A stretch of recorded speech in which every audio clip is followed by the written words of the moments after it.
I am the CPS Punisher, and I stand before you today with a fierce urgency to address the dark realities surrounding Child Protective Services.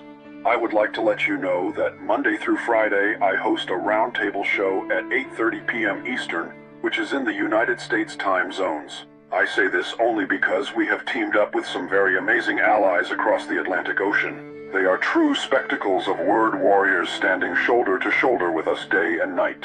Speaking out against the injustices they are facing on their soil, they back us up on ours. We are now a worldwide fighters alliance ready to confront these challenges together. We do have the guts for boots on the ground, but right now we are amplifying our voices. We are putting the almighty pen to paper to create a bill that we must get in front of those seeking office in Congress this November. We need people to assist us in getting these documents to their respective persons for review. Sure, we are talking and raising awareness, but now we must take decisive action. Our kids are waiting far too long to be put back in the homes of their true biological God-given parents.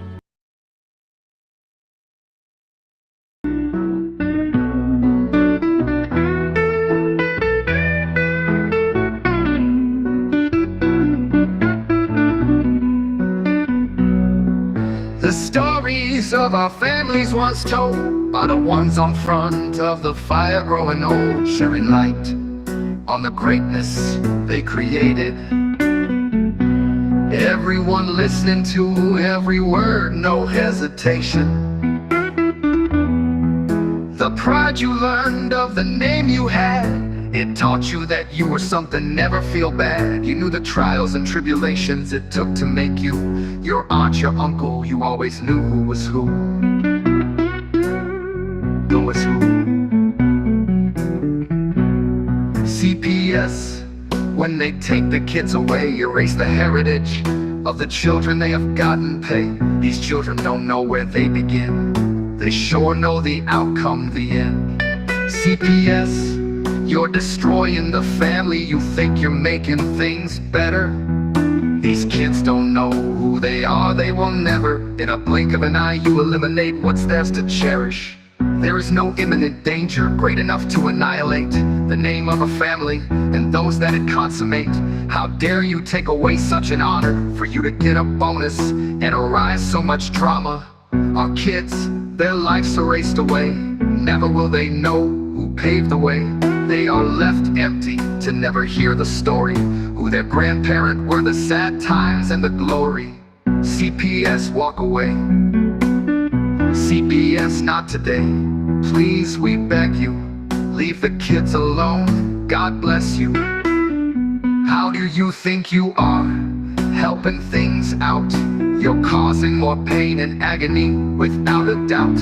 Why do you want to be the eraser of a family past given by the Creator? CPS, why do you play the role of God while so many families are truly breaking the law, inflicting harm throughout the night? The children are scared to turn out their lights. So go away, don't ever come back. Go away, I want my parents, that's that. I don't belong in a stranger's bed, thinking all night, memories in my head of the only love I once had. It was from my mom and dad. Now I lay alone, listening to strangers fight, never hearing the words I love you, good night. So good job, CPS, you really helped me. Now I'm scared, I'm alone, I don't know who I am. I've been cast away. If I'm lost, no one knows. There is no family to find me. CPS took that away, it's all behind me. When I go to bed every night, I close my eye tight. And through the tears I see my mom and dad, wishing they were here. I am so sad. You ruined my life, who gave you that right? My family loved me, they all said goodnight. Now I'm truly alone, nothing to be happy about, no place to call home. All I know is the time of day. CPS, just go away.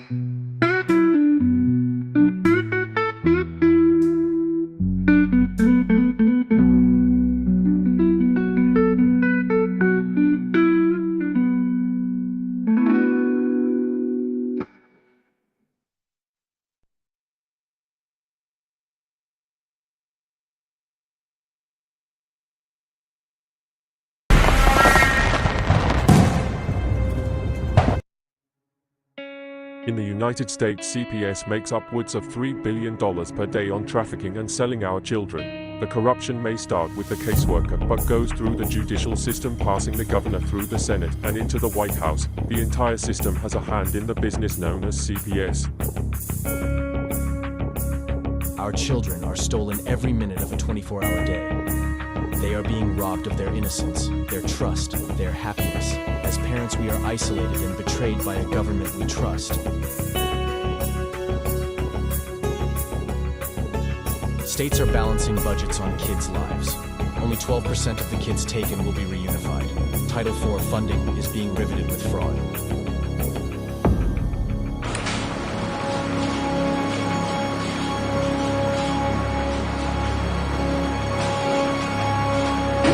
We need to stop CPS and abolish CPS.com is leading the way. Join us.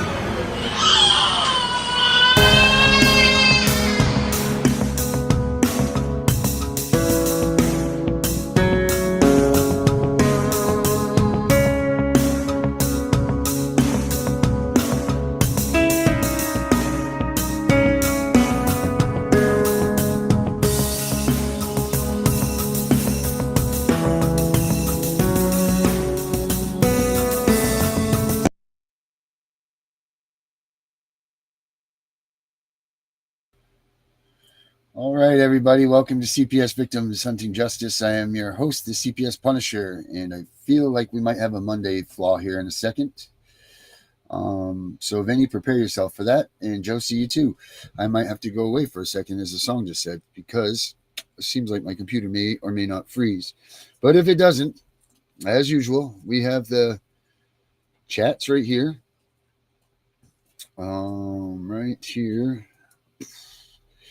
Yeah, I think that's where it's going to be right there. The chats are right there. I don't know if those look odd to you guys, but to me, it is odd. Make sure you like, share, do all those things that you're supposed to do to get us notoriety and recognition. We really do appreciate that. Please also make sure if you are leaving comments that you make comments that are correct and polite. These things are hard enough as it is, and for people to be able to comment on their situations, we love for everybody to feel comfortable here and feel like they belong. So please don't do anything that you wouldn't do to your own mother. I guess that's the way to look at that. So please, be aware of what you're commenting to everybody. And on top of that, we got the old YouTube warning shot across the bow. So if you could help us with that too, we don't need to be shut down because of some comments. It was a weekend. It was a decent weekend for us here. We had Vinny's show on Saturday, and what a great outpouring Vinny had. So Vinny, that was a good show that he had. Unfortunately, it didn't record right, so it's not available anymore. Which that kind of stinks, but something happened in the transmission. So I guess you guys will just have to stay tuned to next Saturday to catch Vinny, CPS with Vinny. This thing that we do with CPS doesn't go without notice. And when I say doesn't go without notice, I mean the dangers of doing these things, whether it's just your case being your caseworker watching the shows, and maybe they're getting inside information on your case. They're stalking you here. They are watching your every move, sometimes watching you in shopping centers. They gang stalk you. Gang stalking is a real thing. We don't talk about that very often, but it is true. And gang stalking happens everywhere. So be aware of that, people. You are not always in full secrecy when you're out in public. I don't mean that like that, but just be aware of what you're doing when you're out in public, people, because CPS is out there. They are watching you. They're seeing how you're acting. They're seeing what you're doing. I mean, I've even seen it so bad as that they rented a house behind one of the people's houses that were being investigated by CPS. And that's a fact firsthand that I know. So that's, these are all things that lead to the TPR. So be very cautious when you're out in public with your kids, even if it's just you and your wife. If CPS says don't do something, like for instance, if they say that you can't ride with your mate to go to the visitations if you're suspended, be it known they will follow you around to see if you and your mate are together and in the vehicle together. So these are all things that they do. These are things that you need to be aware of because they use these things against you. That being said, let's get it on. Tonight is Monday, so in from Canada tonight, we've got Miss Josie in the house. Josie, hello, Americans. Josie, how you doing? How's Canada? Is it cold in Canada now? It's sweater weather. Yeah, it's cold in Maine too, because I'm not that far from you, so it's definitely cold here too. So how's things? How's everything going? Everything's going good. Besides what happened to my daddy. Yeah, that's crazy. So, I mean, do you want to tell everybody? Can you tell everybody a little bit of just because this is what I'm talking about? Like, it doesn't surprise me if these are repercussions of you fighting them. You know, like they're just trying to put a little. I think it's just like as a problem in society in general. Like they like police claim that they're they're burnt out, they have too many cases, and yet they seem to handle a lot of like not important things. And then you're just like, wait a minute, what's going on? Right. Like, yeah. The harassment is well and flowing in the police industry. But what I've noticed this week, though, sorry, I'm outside smoking. What I've noticed this week is that, especially on like Quebec TikTok, there's a lot more people talking about their experience, like as a teen inside the residentials, inside DPG, and out. But there's also a lot of like normal people looking out saying, we all need to call CPS on this person who's doing a TikTok, like, let's say. Okay. Really? So people are like gangbanging, but this is civilians. They're all talking about how, oh, she's not normal. She did this, blah, blah, blah. Let's call CPS. And then like one creator was like, yeah, I guess CPS called me. Like they had like 150 people call in to make a complaint. Wow. Yeah. Really? So when you're a public figure, you're on platforms, just always, like you said, be wary, know your audience, know they're always watching. People are always wanting to get you and to put blame fingers. So yeah, it's a real thing. Everybody's quick to be like, someone else's fault. Yeah, you know? Exactly. They can't wait to say it's somebody else's fault or someone else's something. It's but what I think too, it could be is like there's a lot of parents that dealt with DPG, CPS, right? Yeah. So, or they don't have their kids. And now it's kind of like, well, CPS did that on me. They took my kids away for that. So I'm going to call so she gets her kids taken away too. You know what I mean? It's like there's very vindictive. You're right. You're absolutely right. You hear people say it a lot. And believe me, that's no threat that you should be throwing around. Like once you see the damage it really truly does, it's not something like calling in a parking ticket or something, you know, exactly. Like the damage that it does is just disgusting. So if you do that, you're an idiot. Yes. You know, unless there's like real physical or, you know, abuse or neglect or something really bad is going on, keep that phone down. Don't just call because, I'm even for like, even if their kids aren't going to school all the time, go talk to the parents yourself if you can. Don't just, let's go back to the sense of community. Let's not get CPS to come in and just remove children. You know, like it's terrible. It's terrible what they're doing. It's exactly. If you want to make a complaint, why not go to that mom and say, do you need some help? Right. Yeah. That would be a hell of a lot easier and a hell of a lot better for people, right?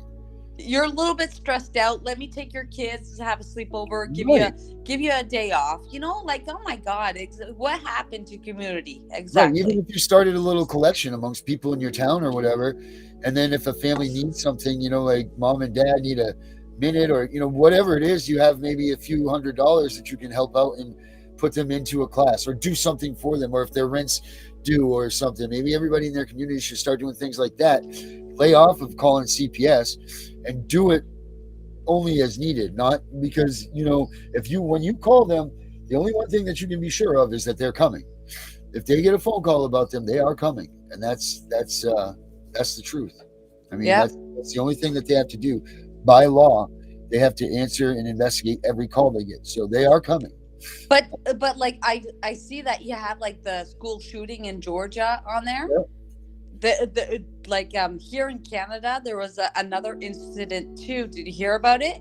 There was a 15-year-old little, I think it was a girl, that put flammable liquid on another 14-year-old in school. Oh God. Yes. So what's going on? And then wasn't there another thing too that happened in the United States? Like, wasn't there 2 shootings? Yeah, I believe that there was. I don't know. I know that I just saw it briefly. I don't know where it was. I'm sure Herbert or maybe Vinny will be able to help us out with that one. But I do believe. So that would make, if that's the case, if there was 2 more, that means that there's been 419 school shootings in the United States since Columbine, which was in 1990 something, maybe early 2000s. So here's but did you see? But I did a TikTok on that, on the school shooting, because I was like, do you guys remember Trump, like the little boy that supposedly shot Trump? Yeah. Well, his parents were social workers, right? We still haven't had an interview. And then when that school shooting happened, within like the same day, I was watching the news and I was like, and I was comparing the two. Within the same day, they've talked to they knew everybody's names. They knew all these the victims. They've talked to their parents. Blah blah blah blah. Yeah. They knew everything, but isn't that confidential? Why are we naming these people? And then they had like the aunt of the school shooting, and she said that CPS was already in this child's life. Yeah. So, and now the father is being blamed for like. Right. We had a big debate. About that on Friday's show. Yeah. And I was the only one that said, because they're going to charge the father with all the responsibilities. But is he accountable, or was he a victim? Right. Well, first of all, my thing is the guns rights, like I don't like to mess with that stuff. But secondly, he didn't do this. He didn't, like there's a lot of things, of course, we can all sit there and go point. But doesn't matter, but he's not. Did you hear that what came in my head was that this guy was known from the FBI for at least a year, remember? Right. And then I was like, okay, so if the FBI had a hunch, obviously someone gave it to them. Was it CPS that gave a hunch to the FBI? Right. Or did the FBI get the hunch and then their protocol would have been to advise CPS because he's a minor? So CPS was involved, like they didn't do their job. Maybe and then when you hear the recording of the FBI, you hear the father saying, yeah, we go hunting and that's something that I do with my son and blah, blah. Just something fishy. CPS was there. And what if the dad is a victim and he asked for help and he didn't get any help? Right? Or what if because the CPS has caused so much disfranchising between the family that they weren't even aware that they needed that help for their kids? But they did know, because in the aunt said that the little boy was seeking a therapist the week before he did the shooting. So where is the interview with the therapists and the people that were the professionals, and how come they didn't stop this? Right. It's not the father's fault. It's the professionals. If the father was doing everything he could, and the kid had a therapist and blah, blah, then it shouldn't be on the father. It should be on the professionals. But they're all quiet. Right. But the one thing is, now I got to go back to what I said Friday. Now I agree with you and Josie on that aspect. Now I see the broad scale of that. Right. Well, here's the thing. The good thing is that they didn't kill him. So we're going to be able to get to hear some story about what is. Will we? He's going to be a minor. Yeah, right. Of course we won't. He's minor. It's confidential. You got parents that are social workers. You got CP. Wait, his parents were social workers, right? Not him. That was the Thomas Crook. But his parents, who knows? His parents. Oh, that's right. That's right. His But mom, CPS his was mom involved went with to his kid, right? jail, and his parents got separated, and he didn't have a very good life. That's what it said. So if, Right. so obviously, if he didn't have a very good life at home, and his mom was arrested, we know CPS was called. Right. So here's Okay, what. here's Go ahead, Vinny. here's the next one to that, Josie. You guys heard about that one, but I don't know if Darren remembers back about 2 to 3 months ago. There was an article on WGME 13 about the 10-year-old boy whose parents murdered him. No, I don't remember this. One of them was a social worker for CPS. And the father was like this home. He did all kinds of stuff. Well, Is that the one that they kept in the ceiling? no, the one that was locked in his room in this chair and blah blah blah blah blah. Well, to add to that story, when they had me arrested and I went to the Cumberland County Jail, the guy was there. I met him personally. I didn't know anything about him. And, we walked and we talked all the time about our cases. And I was listening to his story, and then I'm listening to this story.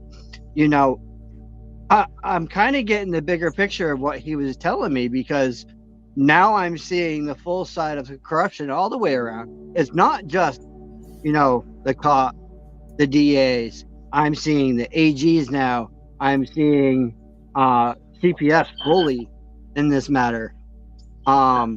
And the guardian ad litems, I can't really say they're good or bad. Mine actually is starting to kind of agree with my attorney in the CPS case. And she sees the points, unlike CPS, who doesn't want to see the points. So that tells me that he's kind of, he's tipsy at the moment. So, oh boy. Okay, so here's what you're talking about, Vinny, I believe. Hold on a second here. Hey, Herbert. Hello, Josie. How are you? Well, she was good until she dropped me. This is it, Vinny, right here. Let me see. Yep, that's it.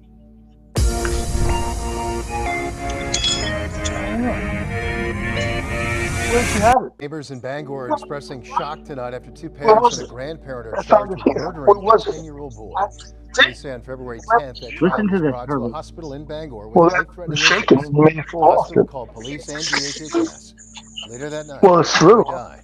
I'm sitting on the couch and I heard that boy's death a homicide. One resident who lives along B Street, where the family lives, says it's upsetting something like this could happen. Things like this are not okay. And I mean, if you're going to have a kid, why would you even have one? If you have tendencies to, be angry or, go off or something like that. That's just, no kid deserves that. The child's parents, Joshua Smith and Jem Bean, and paternal grandmother, Misty LaTourette, are going to be arraigned tomorrow. What was first believed to be a threat that shut down So that was schools in Western that was Maine the one, this right? morning has been deemed not credible. The superintendent of SAD 44 schools. So yeah, I mean, we got earlier going on. But today what Herbert and I saying were talking about today, earlier this morning when we were talking. Okay, so let's say there was 419 school shootings now. Now in the United States, there's over 100,000 schools. Okay, we figured this out. That's just schools from K to high school, K to 12. There's over 100,000 schools. Okay. Now, since Columbine, which Alexa, when was the Columbine school shooting? God, back when Lynn was in school. I was in school. Right, so it was a long time ago. 96, I think. Well, Alexa, we when agree was to the Columbine shooting? So either way, so there's been 419 school shootings in the United States in 20 years. That's 2 a year average.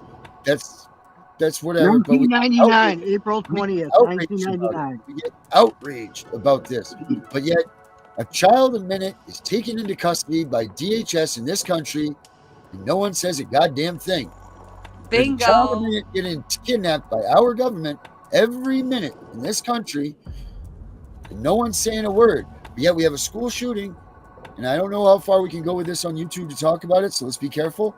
But we have a school shooting, and everybody is out, and it's whoa, whoa, whoa. But every day, parents are experiencing the death of their family by CPS coming in and removing their child. But where is the outrage? Carrie, thanks. 1988, 1998, yeah. Hey, does the chat look right to you guys? Can you guys see it? Does it look regular? Yeah, it does. No, it looks good, dude. Okay, well, it doesn't to me. I'm in there too. I got the show live on my phone as well. Okay, cool. So that's fine. All right, good. But yeah, where's the outrage for that, right? Like, we have school shootings and we have media coverage, and not that it shouldn't be. I'm not saying that. But what I'm saying is every minute there's a kid being taken into custody, getting stolen from a loving family. And to that family, when they're TPR'd, that kid is as good as dead. Yep. You know, you have no right to them any longer. You don't know anything about them. They even change their names sometimes too. Yep. Where is the parents? When are they going to change? You know, like, when are people going to start waking up to this and making sure that, hey, we got to help these people? It's crazy. Absolutely crazy. Hey guys, I'm going to do a restart here. If you guys can handle the show for like 2 minutes, that would be great. I'd appreciate it. Yeah, we got this. I'm just going to do a restart because I think something's holding us Where's up. Herbert? Put him back on. Herbert's He's back. Oh, he's back. There he is. Playing a game. All right, I'll be right back. Okay. Herbert was playing leapfrog. Hey Herbert, how you doing? Fine, how are you? I'm good. How's your week? Pretty good, thank you for asking. In regards to what you guys were talking about earlier, the father's being charged. He's not convicted. Right. But it's They could charge him also. They could charge him also for blowing up the London Bridge. Yeah. But he's not convicted. But we know what that means when you're being charged. You know that's going to be stress on him, like money to get a lawyer, blah blah. But like that's what I mean. The only thing I can think of is he might be a victim. Where was if this would happen? If the FBI knew about this child a year ago, then why didn't CPS or social services help this father? We don't know if they did not. FBI could have been the ones that dropped the ball. Maybe the father was reaching out for help with the different services. But then at the same token, what we need to find out. Okay, but at the same token, why did he purchase his son an AR as a gift? Yeah, but I'm not like familiar with guns much. I just did a C7. Okay. Why don't we just do this? Isn't it a hunting rifle? No. No? Okay, I don't know. No. So why don't we just do this? His father purchased a firearm for him, regardless of what kind it is. He purchased a lethal firearm. Could be a 22 caliber. Right. Yeah, but in the FBI thing, he said that he was a hunter and he used to go hunt with his child with guns, and he used to talk him about how important gun safety is, blah blah blah blah. Sure. Right? You don't if you're being a responsible parent and you're talking about this to your son or your daughter and you're trying to be like, okay, this is it. Like it's kind of like my son today, we were peeling potatoes for supper and he cut himself. Okay, I let my son help me with the cooking. He cut himself. I put a bandage on it. It wasn't major, but you know what I mean. I teach him that he has a knife. He needs to be careful, but a knife can be as dangerous as a gun. I mean, would you leave your son in the kitchen and go to the store and let him cook on his own? Yeah. So you feel comfortable with him with the knife to do the slicing or whatever, and to let him work on his own? Yeah. He's Okay. responsible enough. Well, I would like. I okay. mean, the Okay. knives are there. Well, I'm not gonna put like. I could go to the store and he might want a piece of cheese. He'll take out the cheese, slice the cheese, and no, put it no, back in the fridge. You know, like I'm no. not gonna lock up the knives. No, no. But the father knew that there were issues with the son, so the Right. father shouldn't. And it's okay that the father could teach his son how to shoot a rifle, but the father shouldn't allow the son have access to that rifle without him being around. Right. It has to be supervised. Yeah, but it might have been like I don't know, like if he was not mentally well, it could have been anything. Like I said, I don't know if you heard, but in Saskatchewan this week there was a 15-year-old child that burnt another child in school. Do you see? It wasn't even a gun; it was flaming liquid. Sure, sure. That the kid that did the gun thing, he could have done the same thing. Yeah. Bottom line is, I heard that he was being bullied because he was being harassed by other students. Right. So obviously, and then this is what I find weird. You're stepping on the exact thing that I'm talking about.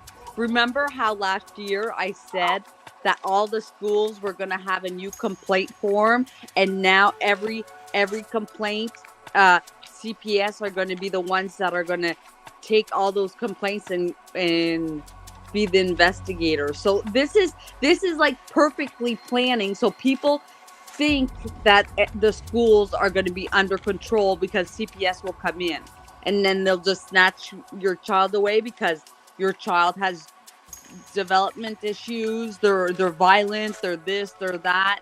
This is going to be an easy way for them to come in and take all our kids away. I'm telling you.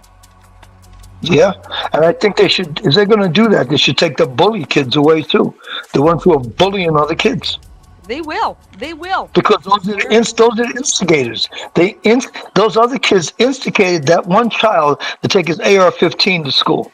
Yeah. 100%.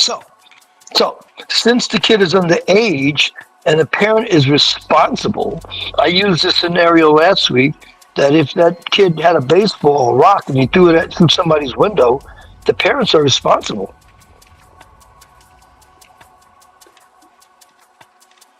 Are we like that's the thing here? Are we responsible even though the government tells us that our child is not ours anymore? That the government owns our children?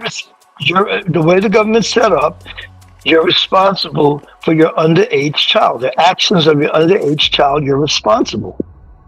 No. According to something that I just read, the moment you have your child in a hospital, okay, Herbert, the moment your child is born in a hospital and you have that birth certificate done in the hospital, then automatically the state or the government has already opened a trust in that baby's name.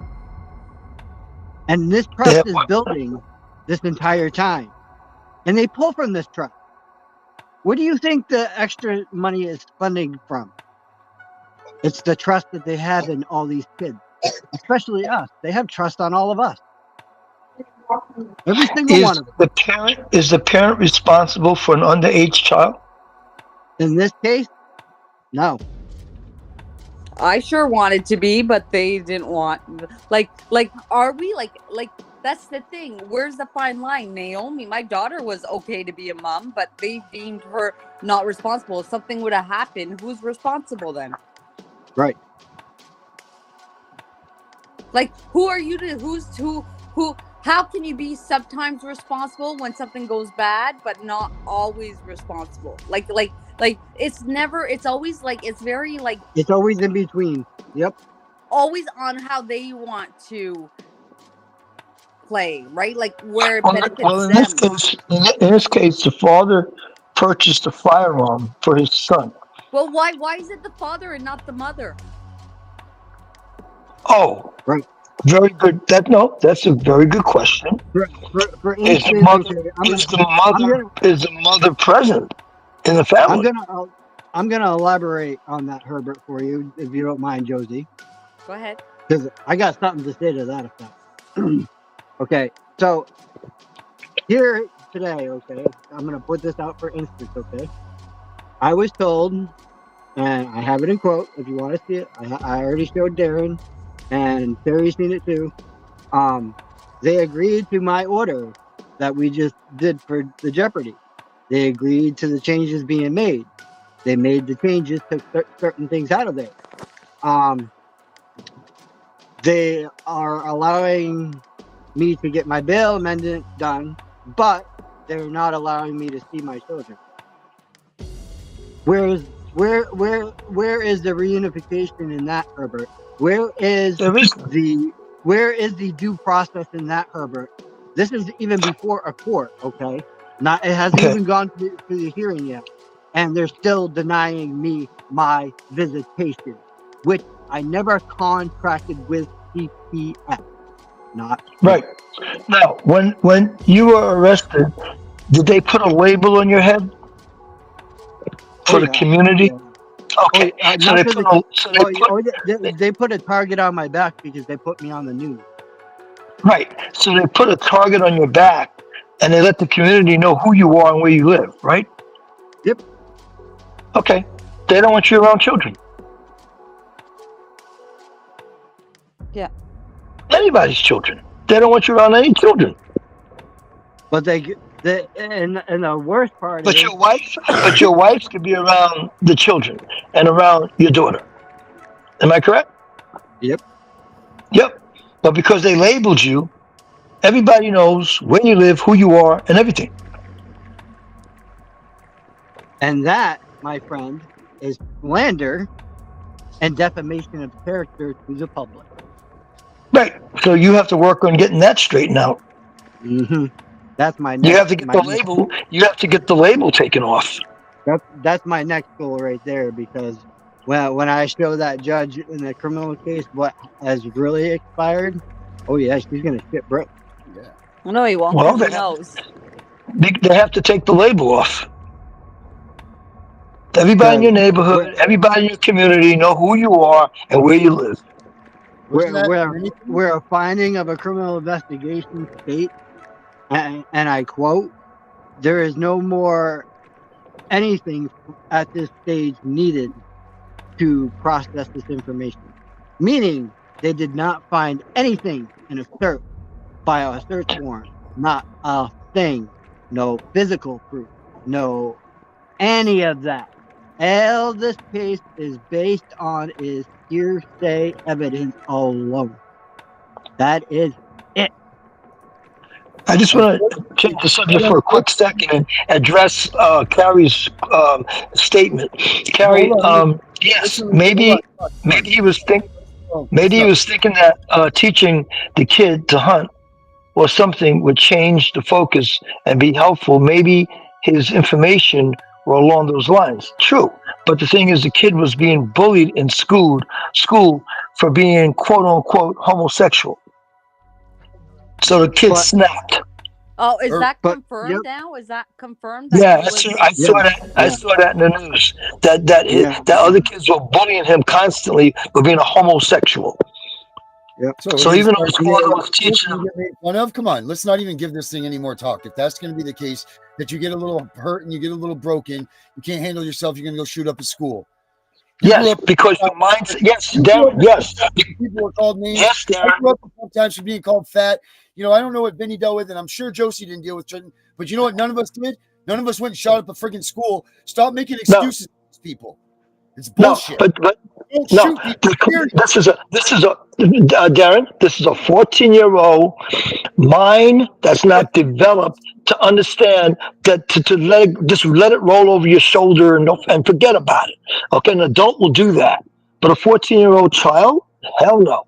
It starts on the playground, and if we weren't so easy on them now, and we didn't have all these fucking rules that they make up for everybody, they wouldn't be so freaking soft.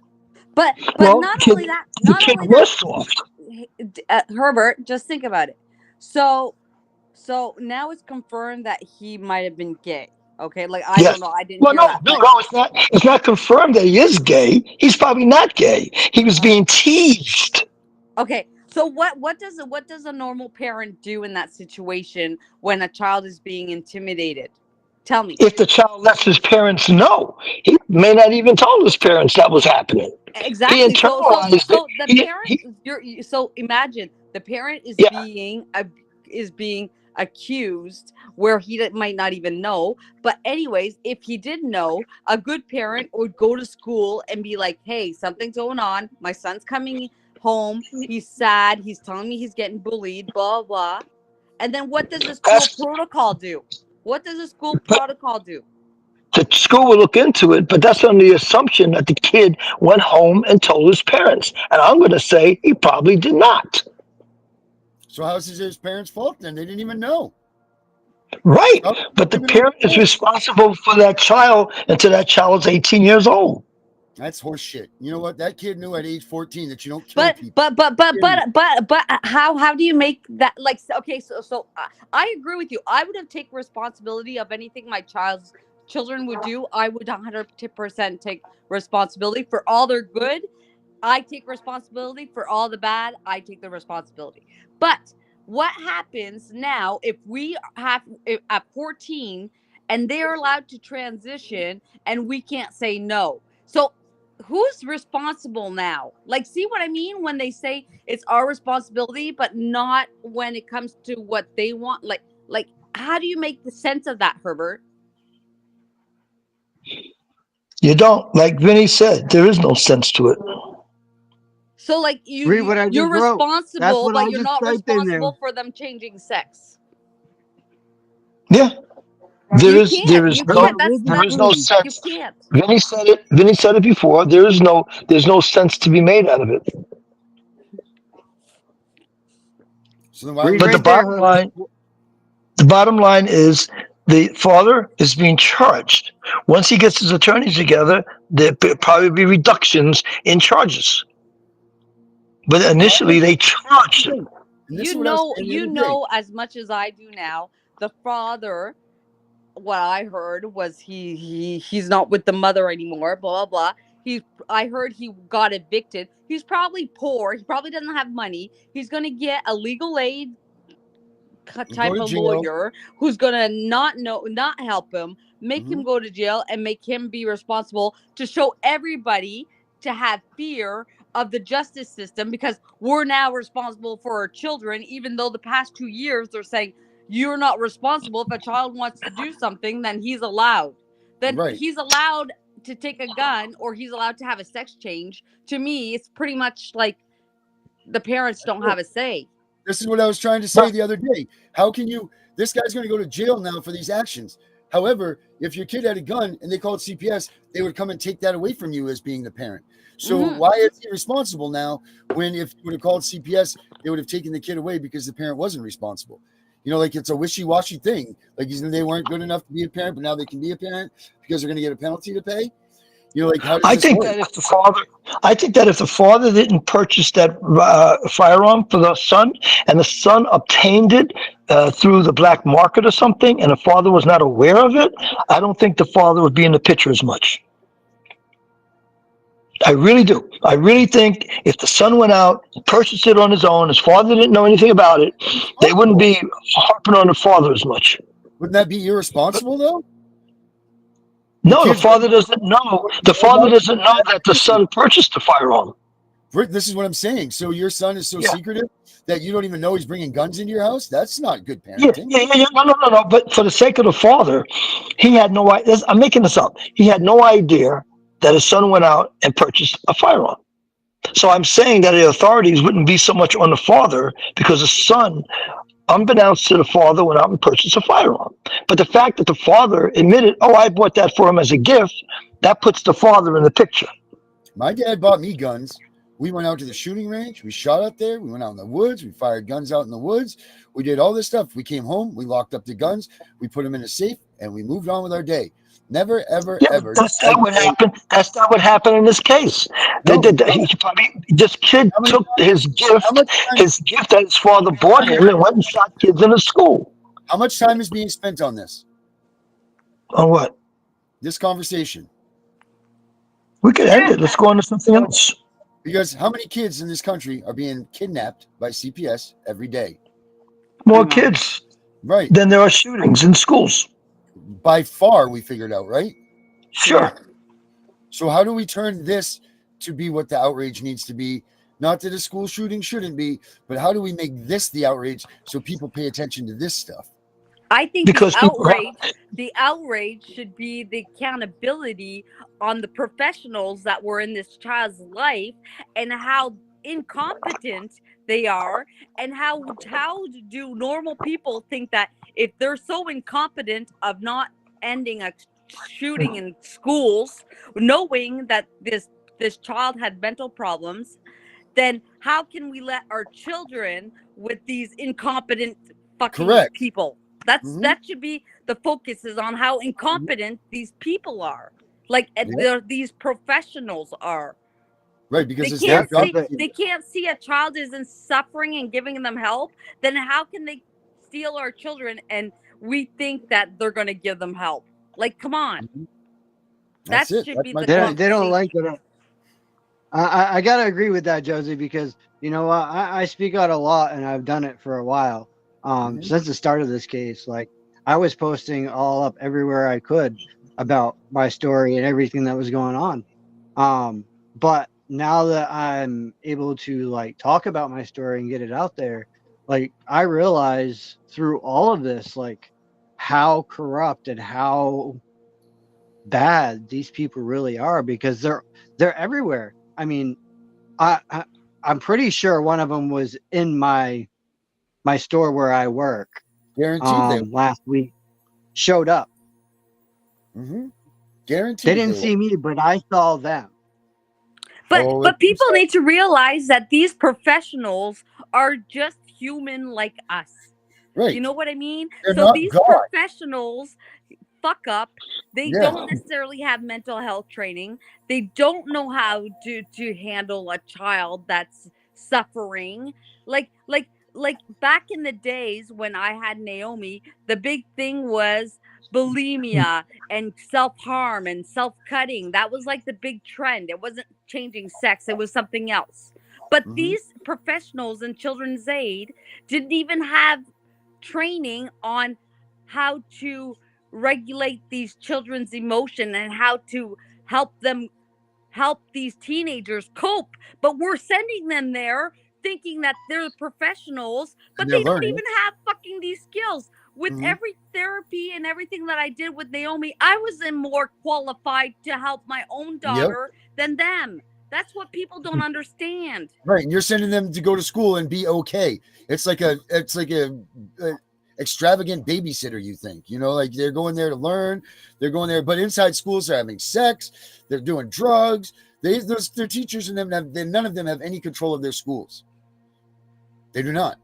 Let's be honest. Like it's like Detroit is in a school zone everywhere. Like they have. It's not only that. It's not only that. I don't know about United States, but here in Canada, now there's even my daughter who's in grade 6 now.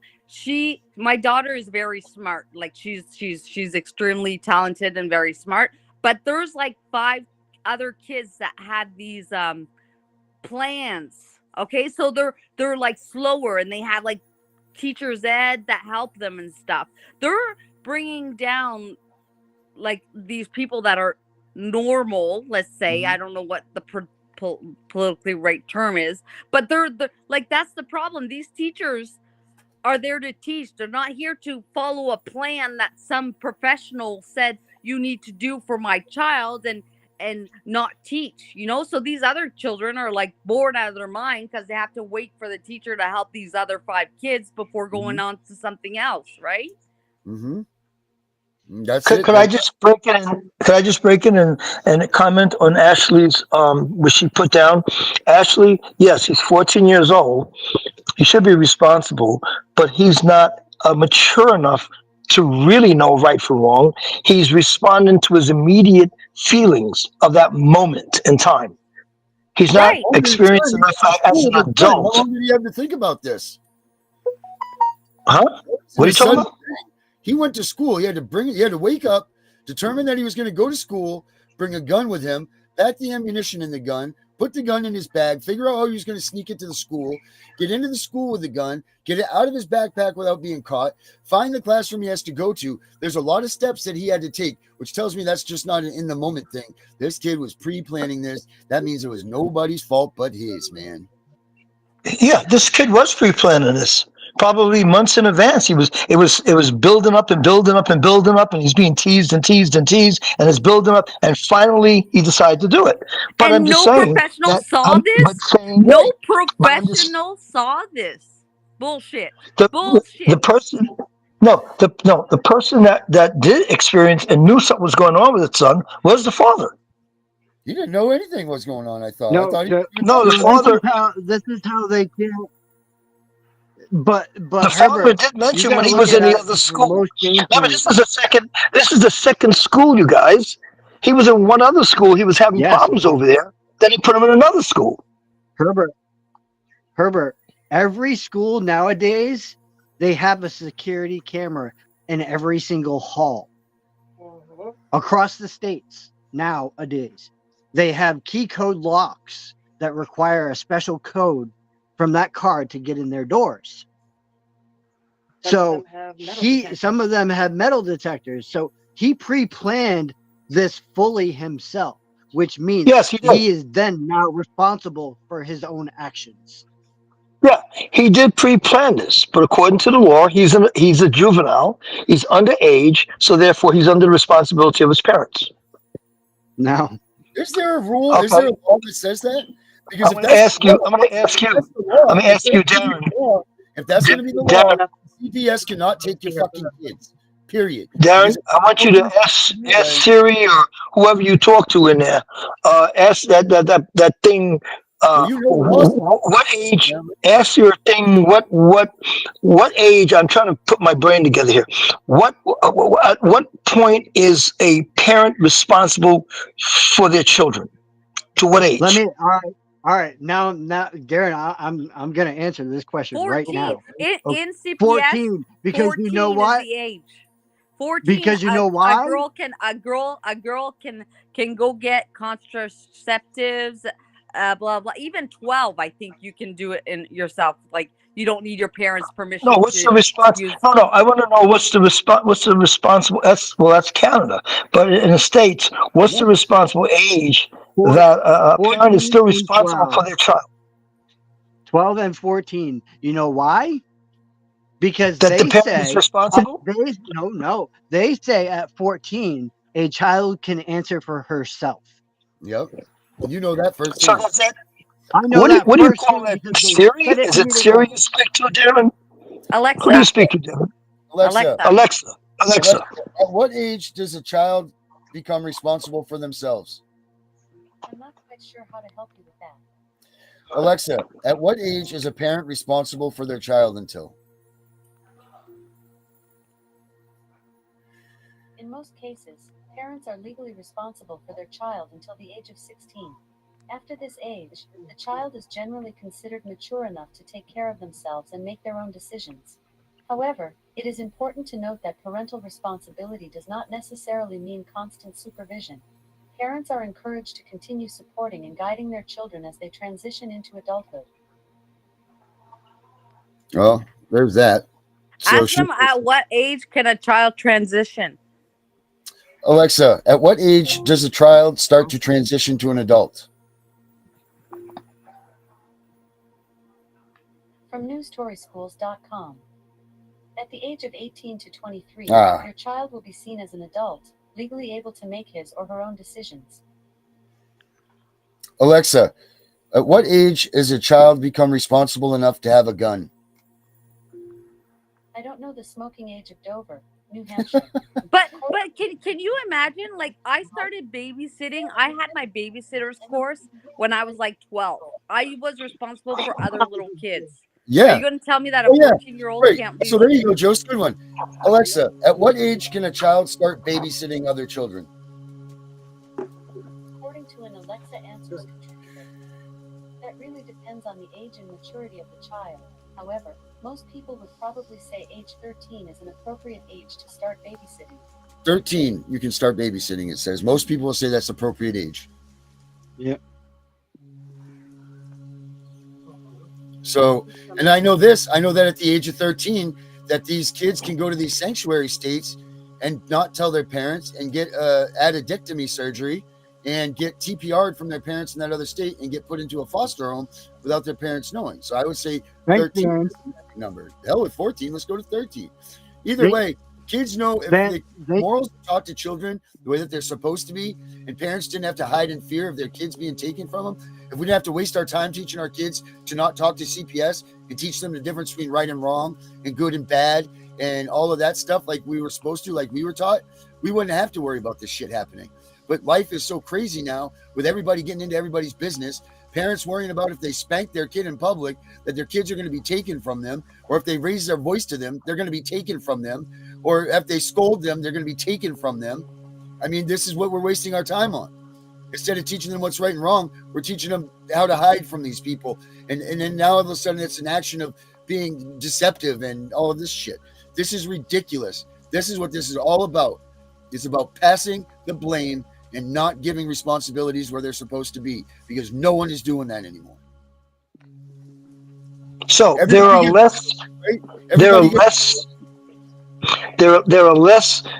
shootings in schools than there are children being taken away by CPS. Every state, children are being taken away by CPS, but not every state is there any shootings in schools. So the focus should be on how to prevent and avoid being a target of CPS. Schools in at least 36 states and the District of Columbia have experienced shootings. 36 states have had shootings. Yeah, and we got what, 50 states, 51 states. Yeah. So the bottom line is that and in each state there are thousands and thousands of children being taken away, but each state we don't have thousands and thousands of shootings in schools. Right, so this really isn't a big problem. It's not, but because of the nature of it, it's a gross problem. I mean, just one shooting, that's gross. Whereas one child being taken affects a family, but doesn't affect the community. The community is affected because of a shoot. One kid being shot in the community can affect the whole community. Right. One child being taken doesn't affect the whole community. Josie, how many people know about your granddaughter being taken? A lot. How many? A lot of people that know about your grandson being taken, are they total strangers, or are they friends and family and people near you? Total strangers. Right. Okay. So these total strangers, well, like, and you said there's a lot. Too. Like everybody knows, yeah, your family, there's a lot your family, more strangers. Your friends. Right. But if a child was shot in your country, how many people would know about that? A lot of people. Well, one baby just died, unfortunately, 3 months old here in this sector, and I'm just like, oh, 3 months old, and now the crimes are on there. I just heard of it today, just like. Okay, this 3-month-old that died, was it major news? No. Oh, okay, so it didn't hit major news. No. It hit the news, but like local news. I heard my husband talked about it, and then it showed up on my TikTok, and I was like, oh, where's CPS, right? But the fact that it hit local news spreads out. I bet if I go into Google search, I could find what happened up in Canada. Probably. It hit local news. Yeah. Okay, but when a child is taken from a house, it doesn't hit local news. No, because it's confidential and they're not allowed to talk about it. As soon as CPS is involved, they have a gag order on you can't talk about it. But like this baby is talked about, so like I like see what I mean. There's always like black and it's never fucking equal. It's never equal. Mm-hmm. So you see, you just said to me that when a child is being taken away, you can't talk about your child being taken away. Is that correct, Vinny? Yeah, they block you from trying to do a lot of shit. Trust me. So you can't talk about your child being taken away. Is that correct, Darren? That's correct. No. Okay. So that's where the gag order comes in, and that's why it doesn't get out publicly, and that's why when I talk to people about CPS, they don't know what the heck I'm talking about. Right. 100%. Because it's always covered. It's always covered.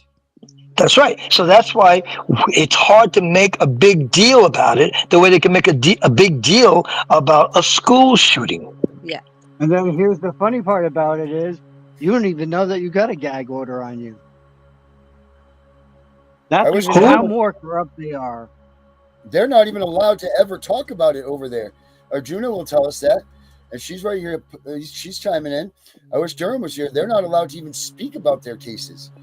Like for me, I did my podcast and they just decimated me in the courtroom. That's all they did there. They made me out to be an animal. They just destroyed me and made it so I couldn't see my kid anymore.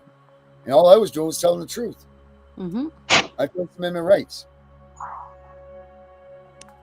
That's the reason why the elephant in the room is so big. Everybody knows about it, but nobody talks about it. 100%. The elephant in the room of a school, the elephant in the room of a school shooting is not an elephant at all.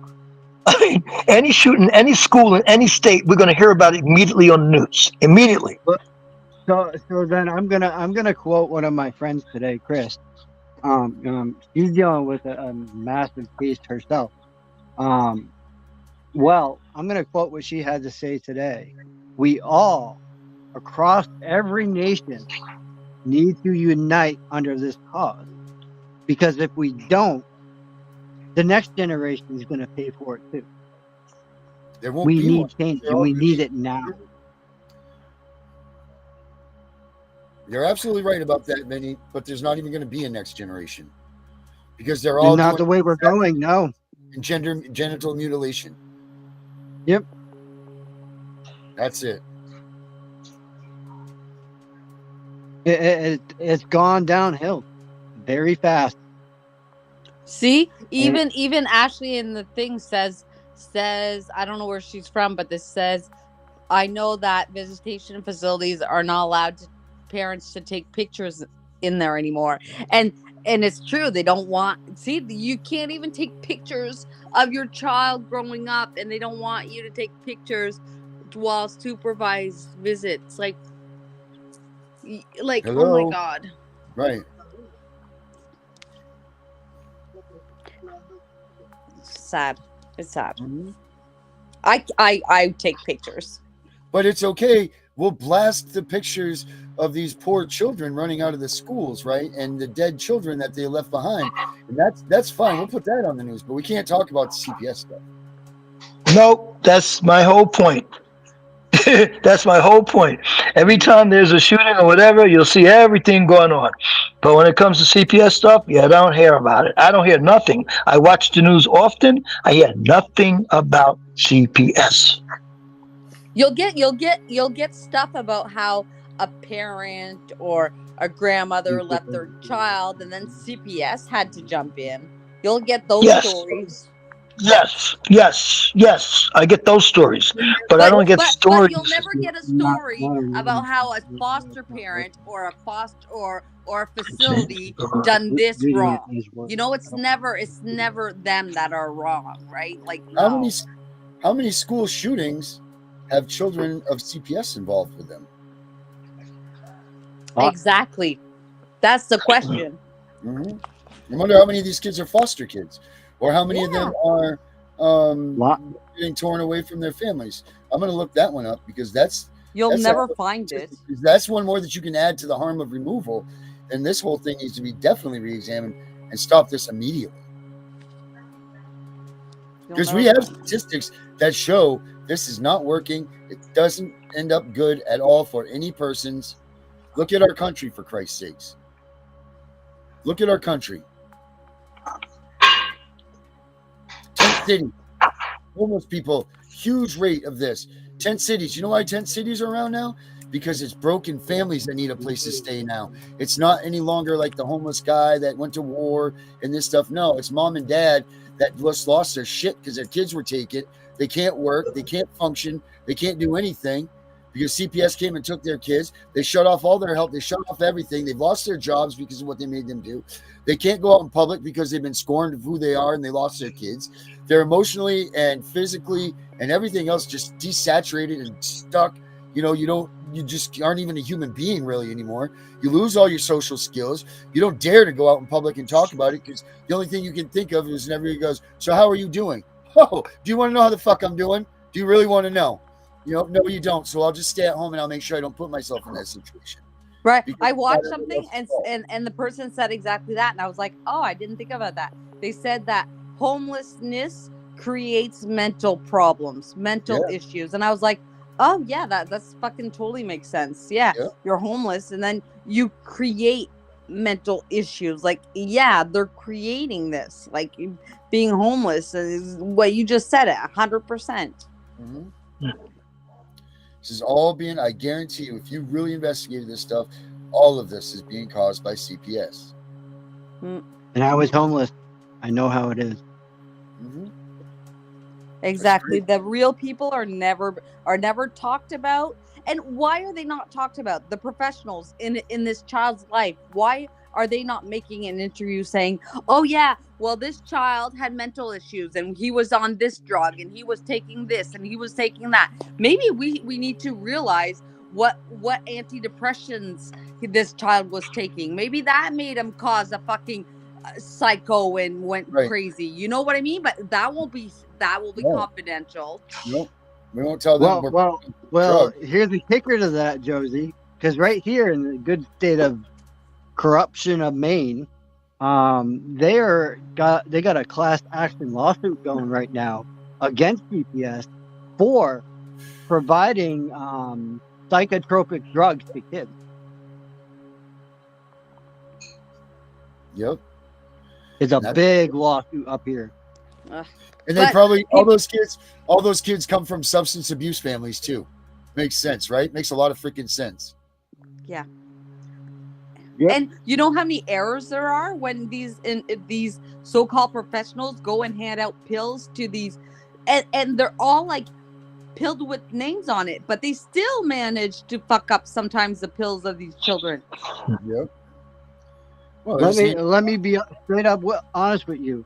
If you're a man and you're taking anxiety pills, you better read that label and that fine print, because I tell you what, you won't be getting your nookie on that much, because that's what it does to you. Oh well, menopause does that too. well, no. This makes you impotent. So does menopause just makes you not want to do it. Hey, I don't know. I'm not at that stage yet. I don't know. No, Ben, you got a long way to go. What she's saying is the same thing you're talking about happens with women when they're on the menopause. It's the same thing. Well, yeah, I mean, obviously. you know, because man was created first and the woman was created by the bone of that man. From the rib. Okay. But when you talk about the pill and you talk about menopause, you're both saying the same thing. So men, this is why. Oh, that's different. That's two different things. That's two different things. One doesn't want it. One wants it and can't get it. That's the difference. Yeah. That's the difference, Herbert. What Josie was saying is that a woman after menopause doesn't want it. Am I correct, Josie? I'm not in menopause yet, but that's what I've heard, that once you get into menopause, you don't really want it. You're not interested. You're not interested. Whereas a guy, he may want to, but he can't. Yeah. He's got drugs. They drugged him.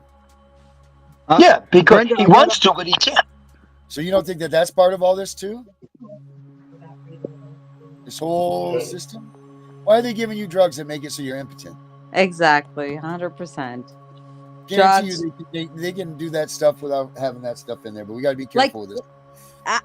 Ask Alexa, what is the percentage of children that are actually on drugs in 2024? Alexa, how many children are on pharmaceutical drugs in 2024? I'm not quite sure how to help you with that. Alexa, how many children in the United States takes ADHD medicines? From WebMD.com. In 2019, 73 million. children in the United States have been diagnosed with ADHD, 22% of our nation's population. 12% of all children. Is that what you're reading, Vinny? That's what Alexa told me. Darren called my Alexa too. Oh, Yeah, that's what this one says. What about antidepressants? Oh, yeah, good one. Alexa, how many children are on antidepressants? From Healthline.com. There's 74 million people in the United States under the age of 18. That's just under 1.2 million children taking antidepressants. 1.2 million kids taking antidepressants. That's the problem. That's an issue. Because if these, and then this is what you have to think. If your child is prescribed any antidepressant or something, it's probably went through a psychiatrist, right? Because you need to have a child psychiatrist to prescribe these things, right? So, Right. like, once again, these are the professionals. Like, their protocol is to call CPS and make sure that everything's okay at home. Do you know what I okay. mean? A psychiatrist or Hold a up. There's a family connection there. physician. There is a connection there. What's the connection, Vinny? Okay. The bar associates, okay, Mm-hmm. are kind of attached to the medical field. They have a dibs in that medical field, okay? Mm-hmm. So, because they have dibs in that medical field, they control the outcomes of what's going on with us and our kids.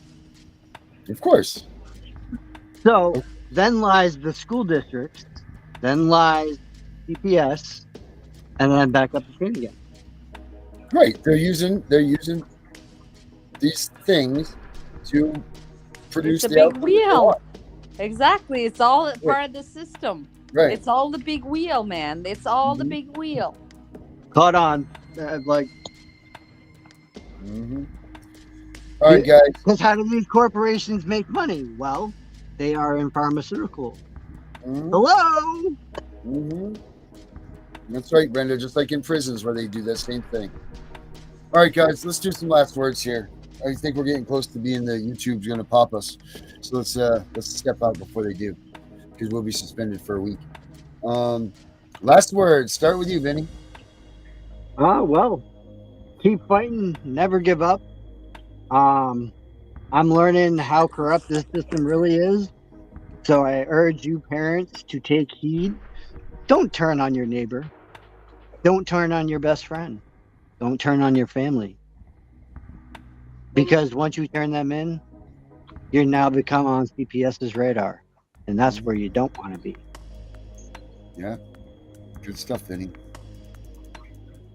Good stuff, Vinny. Herbert, what you got to say, buddy?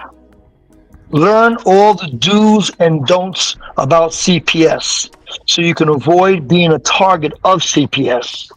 So you don't accidentally slip through doing something unconsciously that puts you on their radar. So be aware of the things that they're looking out for and avoid it. Amen to that. And you can do that also by getting my book on Amazon. Stay Calm, CPS is coming. Josie. You didn't even tell us about your interview. I wanted to know how your interview went. Oh, yes. So Carrie asked about wanting to see it and everything tonight. So after this show, I'm going to put up the interview after, and I'll run a live with the interview because it was really a good interview with the Wicked Warriors. So I'll put it on after this, and I'll just run good. it. So do we just stay on and watch it? Yeah, you know what? I'll just put it on when I finish playing music. I'll just put it on after. Okay, okay. I'll stay on. And my last final words are: if someone tells you about their experience in CPS and inside the system, like inside residential schools or whatever, believe them. Believe Amen. them. All right. My last words are going to be: this is a real thing, people, and you need to start waking up because it's coming fast and hard, and it's not a matter of when they come. It's not a matter of if they come. It's when they come. And we need to realize, and you need that haven't had your kids taken yet, need to prepare yourself because it's a hell of a shock when you take your kids. I am the CPS Punisher. We are out of here. Stay tuned for the interview from yesterday. I'll put it up. Bye, Herbert. All right, Oh, Larry. I'm Bye, gonna stay Benny. Bye, on. Greg. I'll stay on to watch. All right. All right. Find your inner hunger like you never ate. Agenda is to push the hate. Separate and segregate, don't celebrate quite yet. The storm is coming, cue for heaven's sake. Violence that they demonstrate, instigate and penetrate the values of our country. And our God is what they desecrate. My fighters ain't no featherweight. Pulling out the seams of the fabric that they fabricate. They feed us lies, manipulate, intimidate through fear and force, forcing us to sit and wait till we come together, congregate, and then we liberate. Praying that you give me strength to find some love amongst the hate.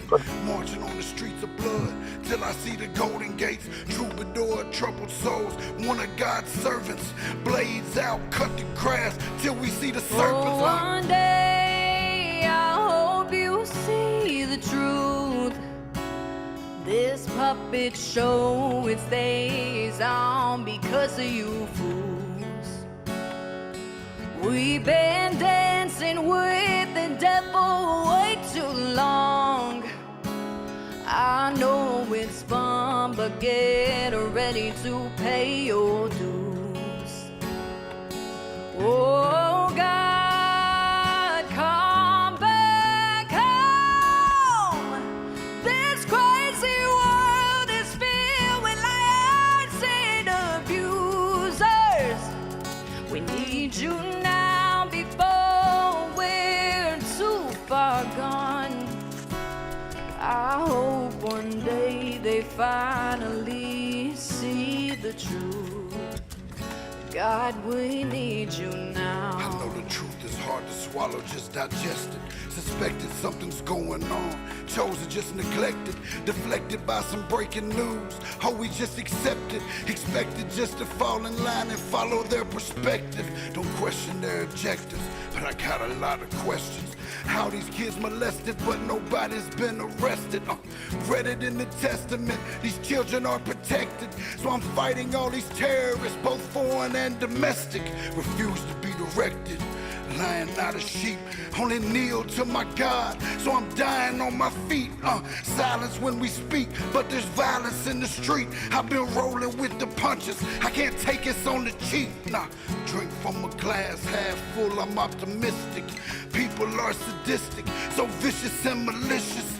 Praying for assistance to overcome opposition, or I'm gonna start resisting and then I pray for forgiveness. Oh, one day I hope you see the truth. This puppet show, it stays on because of you fools.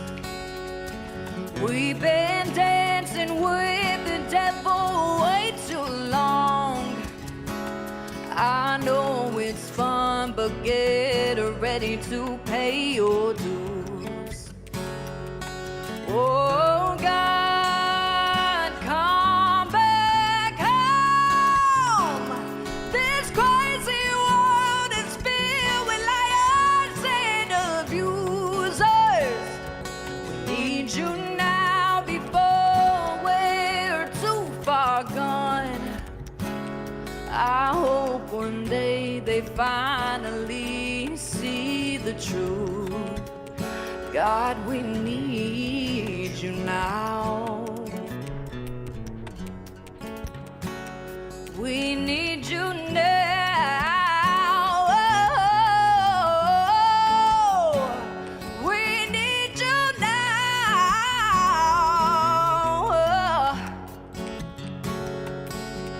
One day.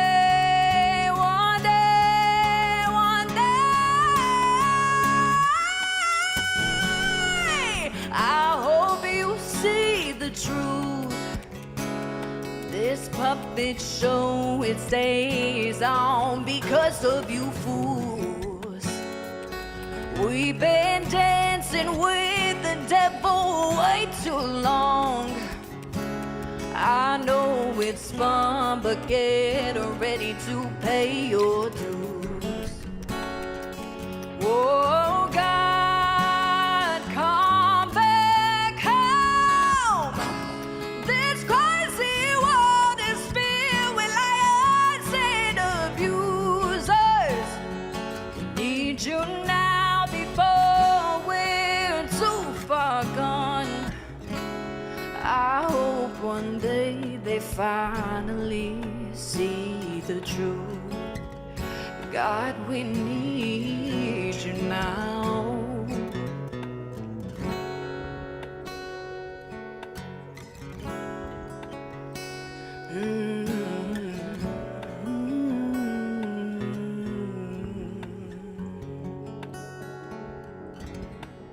And we are live. Sorry we're a little bit late. My phone, as usual, was having some technical difficulties. Imagine that. So today we are joined with the group Fight CPS. And you know that's my specialty. Anybody that's fighting these people, I'm on board with. So without anything else, I'm gonna let him introduce himself, and we're gonna talk. Yeah. All right. So I am the so-called CPS Punisher, and we are here to try to curb this thing and try to get towards a victory for us. We've lacked victories for quite some time, and it's about time we figure out how and why. Because they're stealing kids we know they're stealing kids at a child a minute in this country. And, you know, if you were talking about people losing $1 a minute, I guarantee you they damn well would be listening to everything that you have to say. But you talk about a child a minute, it's like people just keep on with their business until CPS comes to their house. And then it's a whole different game, and then they walk out. But, you know what? I'm one of those people, too. I didn't have any idea what CPS was. I didn't know what... I didn't have a clue. I thought that they were the good old government of the USA, and they're going to come here and help these people that are, you know, regardless, I was wrong. Because they are absolutely not anywhere near what they say they are. They don't do what they say they're going to do. They steal our kids, and they make money from it, and that's it. And anybody wants to say anything different, you know, they're just bold-faced liars, because that's what it is. Do you work with any of your delegates or your lawmakers? What state are you in? I'm in Maine. Let me tell you something. People don't understand this, and they don't believe me until they start seeing the evidence. Like this right here, this little quiet state of Maine, the vacation land, the way life should be, all that stuff. This place is a centrifuge. It's either this place is the centrifuge of all of this badness, or if it's this bad here, I can't imagine how bad it is in every other states that have actual populations. I mean, like we have like 3 cities in the whole state of Maine, you know, and they're barely city-wise, you know what I mean? Like, and they're separated, but yet somehow Maine ended up the first in the nation as abuse and neglect states. How does that happen? That makes no sense, right? Like we have less population, we have less anything, because I think the abuse rate in this country right now is like 9 kids per 1,000 or something like that. It's right around those numbers. And Maine's almost double that. It is double that. It's like 19.6 kids per 1,000 are being abused and neglected. And how do you get that when you have Chicago's, when you have LA's, when you have Boston's, when you have New York's? You know what I mean? That the cities populate more than the state of Maine. It just makes no sense to me. The only thing that makes sense is that they're giving away checks to everybody in this state because of their surpluses. And I'm a firm believer that these surpluses come from the children that they take, because I mean they got to hide the money somehow. And you know, I know a lot of these budgets are based on use it or lose it, and these budgets for DHS and all that stuff are based on the number of kids that they bring in, because they're federally matched, you know, dollar for dollar, and things. People are like, oh, they're matched dollar for dollar. Well, no kidding, but they still have to get that funding, and they get that funding from stealing kids. So people just don't listen, they don't pay attention. But as soon as they get their kids taken, you know, they come running like it's the only case that's ever happened, you know, and that's where we're at. We're trying to, you know, we reach out to the lawmakers all the time. I mean, how many lawmakers have you reached out to? You know, I might as well just email a toilet, because, you know, you very rarely get a response, maybe per every 500, you know, emails or phone calls, or even going to their offices that you might get a response. And that's usually like, don't come back here, or, you know, I'm going to block your email now from you trying to get in touch with us. You know, they don't want to hear it. None of them want to hear it. And everybody's same excuse is, we can't do anything for you. Sorry, we're just this. Well, tell me this. How is the person that creates the law, supposed to manage the law, supposed to do all these things with the law, not able to do a damn thing for you when they're breaking the law? You know, like, they're breaking the same law that you guys are creating, and you guys tell me that you can't do anything about it? You're full of shit. You know? Yeah, they are. Right.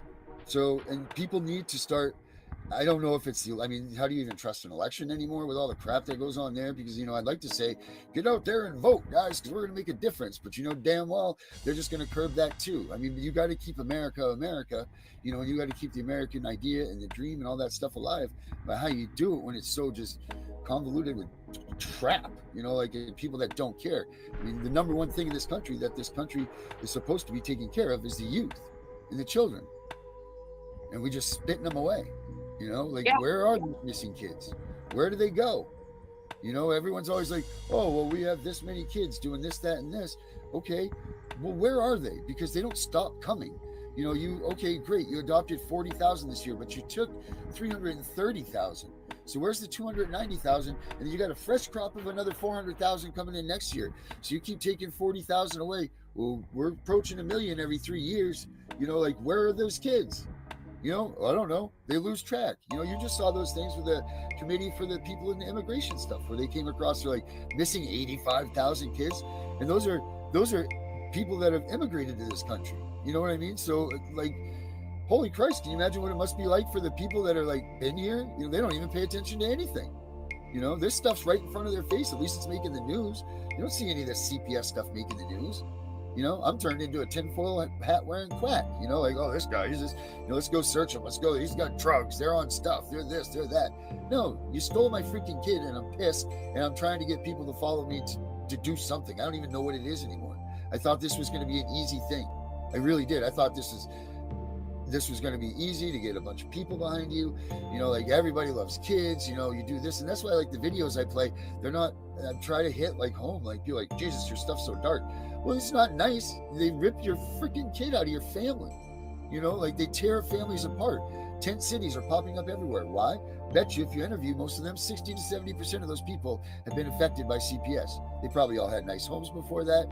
They went off the wagon. Substance abuse people, they were sober, raising their kids, but they brought this up, because Joe Blow did crack 20 years ago, or someone was a heroin addict, or whatever they were, but they stopped it to be apparent.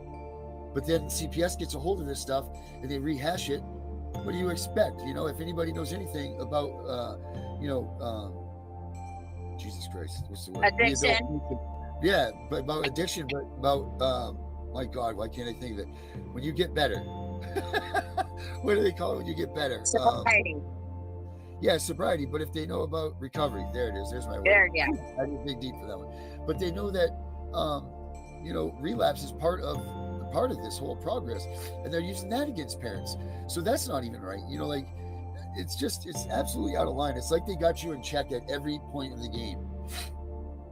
No matter where you're trying to play it, no matter what you're trying to put up there, it's like they're already coming at you. But how not could you be when you have an endless budget? You have an open checkbook. You can have whatever you want. Obviously, you can come up with the best scams, the best schemes, the best lawyers, the best defenses. I mean, you could pay judges even. Imagine that. You have money to pay judges and doctors and all kinds of people you can pay to come out into courtrooms and say, these people aren't fit to be parents. And this is the reality of what's happening. But people want to say people like us are kooks. And then you have these assholes that are trying to come up in the ranks of this movement and trying to be number one at something, or trying to be whatever the hell they're trying to be, and trying to listen, I get it. If you're going to be in this stuff, you got to make $1, right? You got to figure out a way, especially if you're devoting every aspect of your life into this. Sure. But if people are donating money to you to say that you're going to go to this cause, then you don't go and get gas and buy your groceries with that. That money is coming out of someone's pocket that worked hard. That money needs to go to that cause. I mean, we argue this stuff with Red Cross and all this stuff, they get $1 billion a year donated, but I think 130,000 actually goes to Red Cross. That's heartbreaking, when someone works their asses off. And if they think that $20 that they sent me is going to go towards directly funding the kids, then that $20 better get there. You know what I mean? If you want to give me some money, go do it with my Cash App or something like that. But you get all these people that are just, they're making bad names, they're making bad decisions, they're making bad names, so people aren't taking this movement seriously. Something is wrong in this machine, and we haven't figured out what it is yet. And we're fascinated. I knew this was coming. I got involved with this 4 years ago. So you had a fresh election over with, and you could see the excitement in the movement. Everyone's like, oh, new people in office, something's going to happen. But you've seen over the past 4 years, you see the machine slow down when you don't see results, or as people get TPR'd, they fall off. which I understand that completely, because there's nothing more disheartening than having your kid terminated from you. You know, like I don't like to say this at all, and I don't mean any disrespect, but I feel like having your kid terminated from you is worse than if your kid had passed away, because at least you would have a closure. You know, like my daughter's still walking somewhere on this earth wondering where her dad is. Why did mommy and daddy leave me? Why did this happen? You know what I mean? Not if they passed away, at least that's gone, that's him, and then we can all work on our, you know, recovering and getting out and better, you know, to get better with that. So, and I mean no disrespect that way. Every day, I can't imagine doing a regular 40-hour-a-week job at a supermarket, or just doing anything that I couldn't be in front of a computer and find something that, oh man, I'm gonna try this, or I gotta call this person to see if I can do this to get my daughter back. You know, like I'll never stop trying to fight for my daughter back, ever. You know, ever. Like they're stuck with me for another, well, she's 7 now, so 11 years I'm in this, or, you know, I'm in it even past that, actually, because I'm never going to stop this now. This is my calling, I think. I don't know what the hell my calling is, but it seems like this is working for me, kind of. But, you know, the thing is getting all of these people to back us up and listen. It's not the people that are involved in this, but it is. But it's also those people that haven't been affected yet. And how do you make people that don't see something, and how do you make people that don't have to witness it, and it's not even in their social groups, you know, how do you make them pay attention to this? You know, they don't want to hear it. It's the elephant in the room. You know, if you've lost your kids to DHS, go ahead and walk into your high school reunion where everybody knows you lost your kids to DHS, and see how fast everybody flocks to you. It's non-existent, and you're the elephant in the room. You know, and one by one, people come up, talk to you, and whatever. But it's been like you're stained. You know, you've lost your kid. They don't want to hear why. They don't want to hear the story. They just hear that you're this, and they don't care. Even friends of 30 years, they don't care. You lost your kid. You know, like that's it. And there is the stigma that goes with it. And that's what I try to change with, like, the apparel and that stuff. Like, there's the stigma. If we can break the stigma, then we can get people to start listening. Once the stigma's gone, they start listening, then we can educate people. Once we educate them, we can activate them, and then maybe they'll listen. But how long do we have? You know, like, kids are growing. Time doesn't stop. You know, it's really quite a situation, and to not have the urgency and the attention that this thing needs is very disheartening. So that's me. That's what I'm about, and yeah, that's where I'm at. So, wow. So I agree with you, 100%. We'll first touch on how do we make people aware of this. Well, unfortunately, the saying goes, nobody cares about it till it comes to their front door. Okay. Right. So there really is no way. I mean, we can do shows, we can put it online, we can do everything we want to do, but until it affects someone personally, they don't care. Right. And as far as people donating and this, that, and the third, you know, I hear a lot of shit about a lot of other advocates. Mm-hmm. What I can tell you is the information that I have is free. I don't charge anybody. I know how to get around them because there is a pattern that they have. And the ones that are charging and that don't have correct information, they make everybody look bad. Right, which hurts us. Right. It tears the credibility of the real people. I've been doing this for 35 years now. Right, so you've seen a ton. People oh my God. Absolute craziness. Mm-hmm.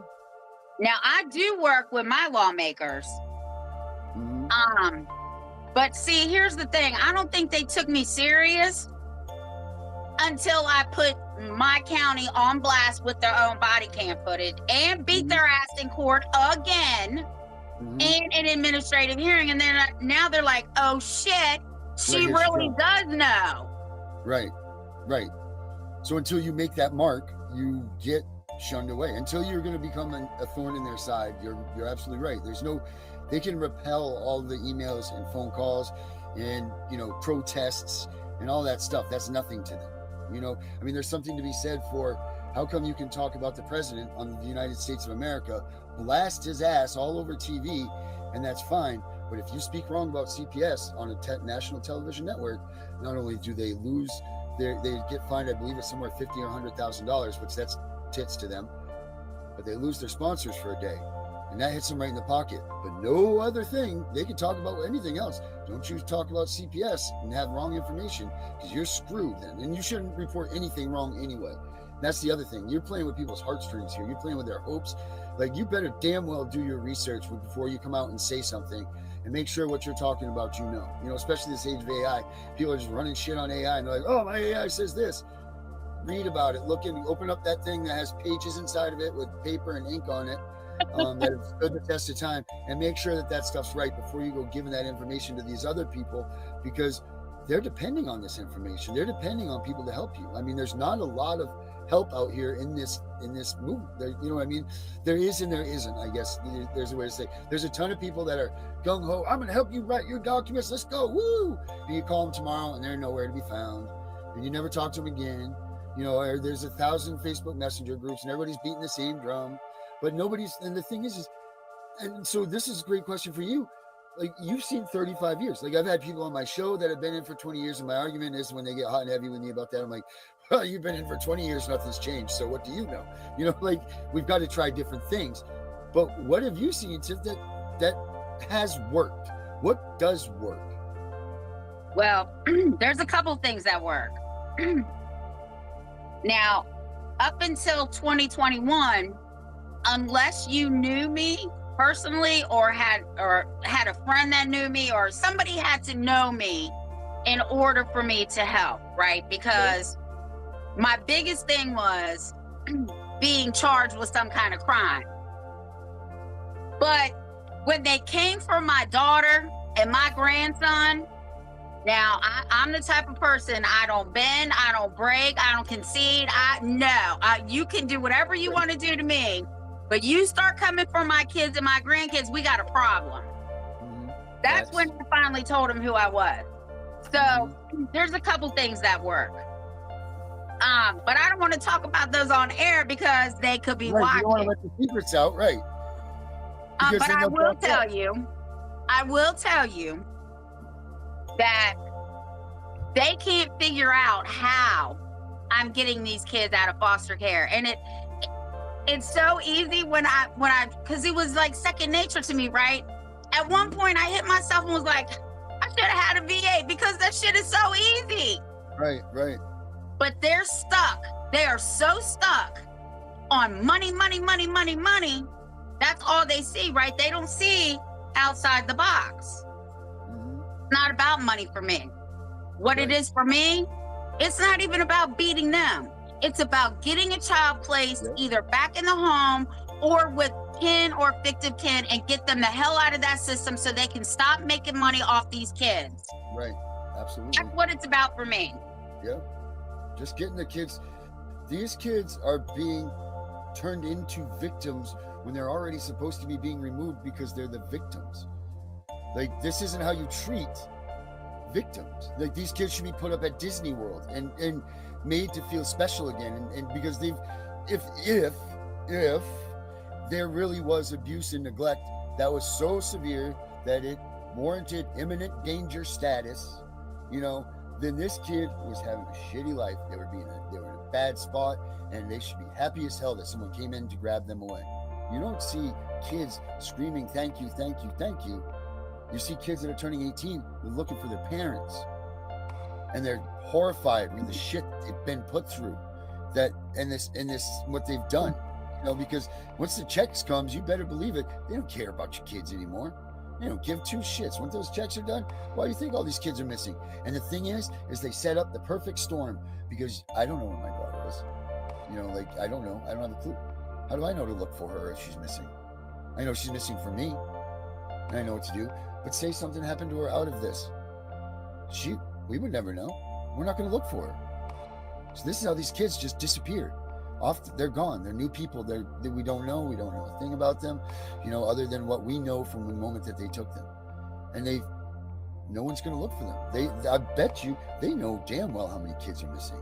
They know damn well, because I bet you they can just go right back and look how many checks they've gotten. You know what I mean? Like, that's all they got to do is go look at their ledger. They'll know how many kids. They're not going to tell you that. They're just gone. They disappeared. Because the big question is, where do all these kids go? Well, they're probably right in front of us too. You just don't know. And they don't know because everything, their heritage is wiped away. Everything that they know, wiped away. They've been reset, retrained. And most of the times they're put into these terrible situations that their body is immediately just blacking out anyway because they're so devastated from the trauma of being removed. Then they're put into another situation right from it. Cracks me up that they make you, like DHS up here, make you go through ACEs and all this stuff when the number one trauma to a kid is getting to lose their parents. So wait, you're gonna have us go through this whole learn about ACEs and all this stuff and the trauma and how this goes through, but the number one thing that they're telling you is what exactly you're doing. Sure, Your Honor, I did the course. Did you guys? You know, like, apparently you didn't listen because what you're doing is what they say is the problem. So it just amazes me that it's just this whole thing. But everybody's, go ahead, go outside with a baby in your hand, throw it down on the ground in a parking lot, see what happens. Watch. Well, see, here's the thing. This is what people have to really, really understand. My brother-in-law is a senator in Delaware. He's been on my show. He's actually taking a deeper dive into Child Protective Services because of me, and I'm so thankful. Anyway, they don't really take abused children, okay? Oh. And I'm going to tell you why. They're not adoptable. Right, they're damaged. What? They're damaged. Right. You know what damaged goods? Right. You can't get rid of damaged goods, right? No. So they take children, literally, who have never been abused, has a case of alleged abuse or neglect, right? Yep. Realize the child, normal, healthy, good-looking, adoptable, under 5. Yep.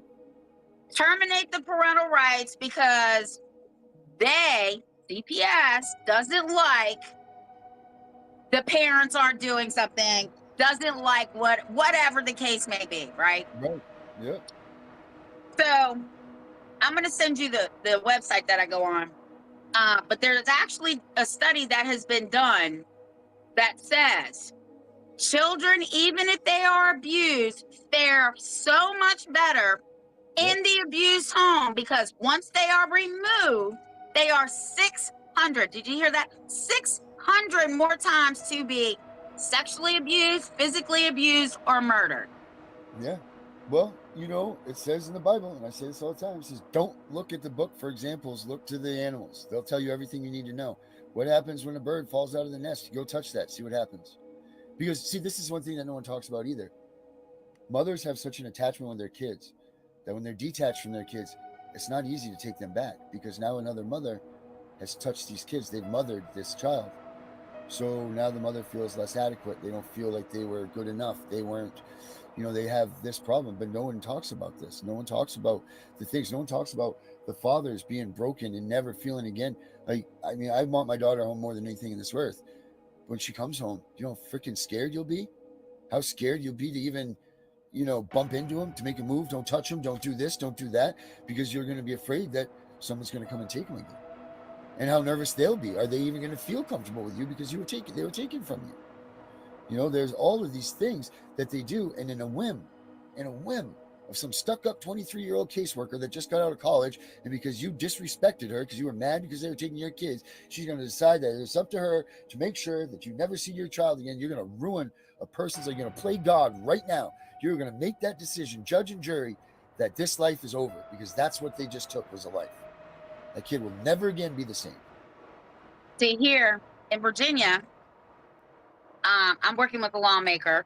I actually have a meeting with her next Friday, I believe, the 20th, whatever the 20th is. Yeah. And in my first meeting with her, I told her, we need to look at 2 things. First, we need to look at the child support laws because they're unconstitutional. That's another thing. Right. Yeah. But my biggest thing is we need to look at Child Protective Services. I said, so let me give you an example so you understand what I'm talking about. But before I talked to her, I looked at her bio. She's all about the Constitution, and she deals with government corruption. So I'm like, this is my girl right here. So far, we're good, right? Right. And I told her that. I said, so now we have to address CPS and the courts because I, as Tiffany Wise' grandmother, cannot walk in a courtroom and say, I believe my grandchild is being abused. Okay? Miss Wise, get out of here. You ain't got no evidence. Right. So this is how I put it the second time. I said, but Tiffany Wise, CPS worker, can walk in a courtroom and say, I believe this child is being abused and I'll get a removal order. I said, absolutely not. Can't have two systems. Cannot be both ways. Right. Absolutely not. They need to come with evidence. They need to come with a witness. They need to bring criminal charges. They need to do all of this because it is not fair for you to be charged, well, civilly charged with abuse and neglect, not criminally charged and tried by a jury of your peers, with you being able to face your accuser, which the state can never be. Right. You can't. Right? They can't unless they witness it. They even a police officer cannot arrest you if he did not witness the crime. Correct. So that's what we're going to be talking about. But Virginia, it's very disappointing because we fall 51st in the whole nation on returning kids. They only return 40% of children in Virginia that have been removed, and they adopt out 60% of children in this system here in Virginia. Have you ever done the actual math, or did you just listen to the statistics that they say? Because they were saying those numbers before. That's where I come up with. If you took last year's numbers, the national numbers, you did the math the way that you should do math, that without all that other crap that they add into it now, it came out to a 12%. You had a 12% rate of getting your child back. But they're like, oh, we're reunifying. We're doing this. Take their numbers and do math yourself. You're going to get a completely scanned different numbers. So I bet you, in your state, I bet if it says that, I bet it's even less. Well, here's the thing. There was an independent review done on Child Protective Services here in 2018. Yep. We got the biggest F. We fell so far below, even West Virginia was higher than us. And we connect right to their state line. Wow. I got names right here, actually. And it's funny, they had two of them. The recent one was 2022. Where did I put it? And inside of there, I definitely got to find this for you now. Actually, you know what? I can just pull it up right here. You got to hear this with this, because so many people have lost their kids based on domestic. Oh, that's the other thing. Did you see? Here it is, right here. Sorry, I had to go down to the special deep section here. All right. First of all, if you guys don't have folders and folders of this when you're in CPS stuff, you ain't doing it right. I've got file cabinets. Right? That's what I'm saying. Drawers upon drawers. That way, if this stuff ever crashes, we still got copies, right? Yep. I print everything. I do too. Thank God for HP Print Plus or whatever it is that I rent. Yeah, I hear you. It's a life. I should be get them to back me up. Because do you use that? Do you use HP? I have HP. Do you do the rental ink stuff? The HP inkjet, the ink. I can't think of the name of it. I know what you're talking about, where you get like 10 free, and then you got to pay so much for the rest of them. It's awesome. It really is. And I'm not paid to say this either. Yeah. The bad part is, if you don't pay your bill, your printer is no good to you. they lock it up. But well, I actually went out and bought 2 other ones too, just for that. But I don't have the money. I know, because printers are cheap enough. You know, when you run out of ink, you just go get a new printer. Right. It'll come with the ink. Let's see. Let me find it. It's right here somewhere. But this is what. So this is from the oversight committee, right? And I tried to use this in our court case. I tried to use it when I went against the Supreme Court, and it's like it falls on deaf ears. So finally, you know, I don't know whether it's my crashing on them or whatever, but they do this stuff. They find out that Maine is completely just out of sorts and doing everything wrong, but no one cares. What I'm looking for right here is they have examples of what are not abuse and neglect, actually from the committee, which is, they believe is right here. And it's nuts. I should know it by heart because I rehearse it all the time. But it says, let me see. Where are you, Mr. Thing? See, I should have just pulled it up on the computer and been faster. I know it's right here. But anyway, it talks about people with substance abuse issues. That's not abuse or neglect. It talks about isolated, things about domestic violence. That's not abuse or neglect. It says that, let me see, wherever. It just says these things that how many people that you have out there watching this right now have had a substance abuse issue. Their kids are probably gone. How many people domestic violence? I mean, those are the ones that they get to look in their crystal ball and they say down the road are good. But you know what? Caseworker could come in my house, take my kid away, walk across the street, get hit by a bus, and they're both dead. Well, we didn't see that coming in your crystal ball, did we? But those are things that happen. And, like life is going to happen to people. And this is where these things, I'm a firm believer. The bill that I'm writing right now says that, imminent danger needs to have not only a definition that can only be used, but specific incidents is to be imminent danger. Because when I think imminent danger, I'm thinking fire trucks, ambulances, Air Force, maybe some bombs, with sirens blowing up, shit's going down. Not because, dad had a beer and mom was smoking a joint. Like that sounds like a party, not imminent danger. That's not an imminent danger situation. So, like those things need to be tooled up and because they're getting away with using vague definitions to hammer us in, but we can't do that. We can't do that. And when they first took my kid, I tried to go in and I replicated their paperwork against me. So I did the same thing back to them. And they went up in arms about that. The judge in the courtroom threw his robe off, came out. He's like, what do you think you're doing? Oh, yeah, he was pissed. But he was also telling me, said the same thing you just said. You can't, because I wrote state of Maine on everything. He says, you can't go after an entity, dude. He's like, you can't.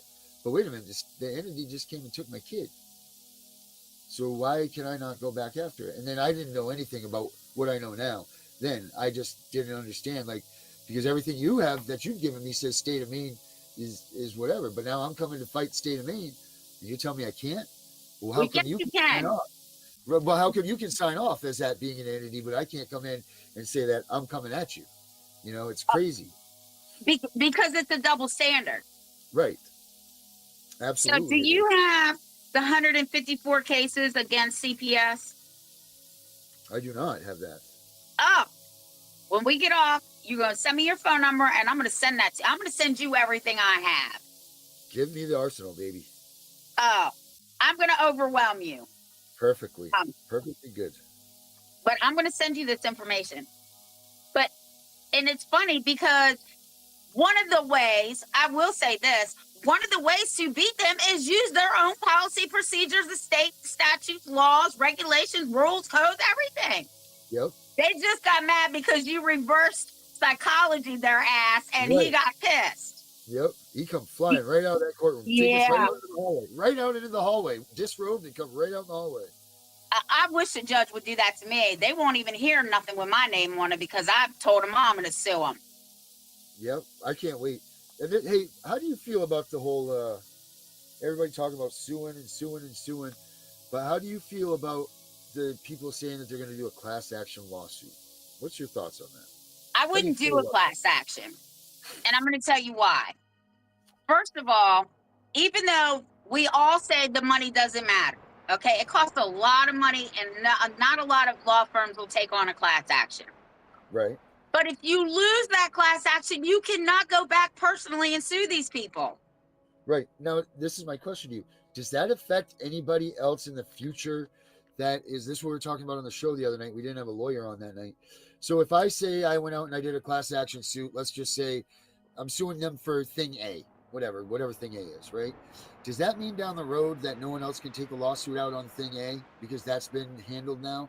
Or only in the Supreme Court. Only in the Supreme Court. Okay. Because the Supreme Court is the highest of court in this land. Right. Once, let's say they rule, we'll do Chevron. They ruled 40 years ago to put Chevron in place, right? And Right. they're the only court that could unrule Chevron because they made the call. Okay. But I'm saying, once that decision is made, someone else can't go and bring up the lawsuit for the same thing again, correct? Yes, they can. But you have to go to the Supreme Court to do it, is what you're saying. Right. I got you. And then let's say the Supreme Court rules in your favor because of whatever A was. Yeah. Now, once they rule, the only people that can overrule it is the Supreme Court. No lower court. Nobody can even challenge it unless they take it back to the Supreme Court. Okay, gotcha. So in a sense, it is like that, unless you're going to what's the chances of you even getting into the Supreme Court? They hear like 0.02% of cases that are instilled on them a year or something. Well, actually, I read an article that they said that they want to do more cases because they only do like 80 a year, and they should really be doing like 400 a year. Right? It's crazy. It's absolutely crazy. And I don't think they're getting enough. I don't think that they're getting enough of this stuff. I mean, this stuff is not getting and there's enough people out there that are challenging it. I mean, I wonder I found it. Here we go. Check this out. What child abuse and neglect is not. It says some situations may indicate that a family or a child needs community services or support, but do not meet the definition of child abuse or neglect. Examples include living in poverty, including lack of food, clothing, or shelter that is not injurious to the child. Accidental injuries, even if regular and recurring. Parental or prenatal substance use. Physical or mental impairment of the parent, including substance use, if it has little or no impact on the child. Isolated incidents of domestic violence when the child was not present. Physical discipline like spanking, as long as it does not cause bodily injury. The state of Maine has said this is what abuse and neglect is not, and 90% of the freaking cases of people losing their kids up here are those things that I just read to you, and they don't care. No one's listening. Well, this is what I would do. I wouldn't file a class action. I would get enough people. Yeah. The thing with the Supreme Court, to get to the Supreme Court, you have to have a lawyer. Okay. Right. That's just part of their rules. Any other court, you do not have to have a lawyer, but them, you got to have a lawyer. Yep. The difficulty is going to be finding the lawyer. Right. But if you have, right, because remember, a lawyer's first client is the state. The court. Right. Yep. So you need to get a bunch of people together that are in your state. Try and find a lawyer. Say, look, I got 100 complaints right here. We need to take this to the Supreme Court. That's what I would do. Yeah, that's what we were talking about, is instead of doing the class action, was one at a time, one person at a time, but all together. But kitty, it's my little kitty mama. One at a time. She just had 7 babies herself. I'm waiting. Those bastards want to come try to take them kitties. We gotta protect them now. But that's what we were talking about. Instead of doing the class action, just having a group of people because the class action is the same. Everybody's going after the same thing, the same exact, whatever. And that's why I was curious if it hurt for people down the road, like if they could go after it or not. But yeah, because one individual, I mean, there's no dollar amount on what your kid costs. I know that they've placed it. Some places have it at $600 an hour. There's those paperwork that say that, and, all of this. But you know what? We all deserve something when we've gone through this, because it's taken away our life. It's taken away our time. It's taken away. I mean, who knows where you would be today? I would be today, and if everything was perfect in our family lives. Like if, I certainly wouldn't be talking to you, which isn't bad. I would be glad that if I was never having this conversation, to be honest. But we're here now, and we'll make the best of it. But like what if, there's so many what ifs. And then what is that worth to your child for the rest of their life? Because they're going to be the ones that hurt. And they definitely deserve something. I mean, and I think if I'm right, are you talking about the harm of abuse the harm of removal study at the University of Baltimore that happened? Is that the one that you were referring to, that study that said that if the kids were taken, because they say it there too, they might have gotten it from somewhere else, but they say there too that even if a kid is abused to a maximum extent, Once you remove them from there, you cause so much more damage than them actually entailing that. And then I get the people on the shows that that's not true.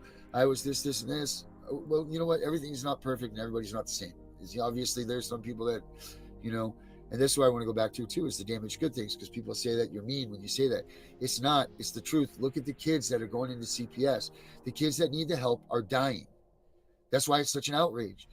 Because you'll hear these, the little kid died, but they called CPS on them 30 times, 30 times. You know how many times CPS was called on me?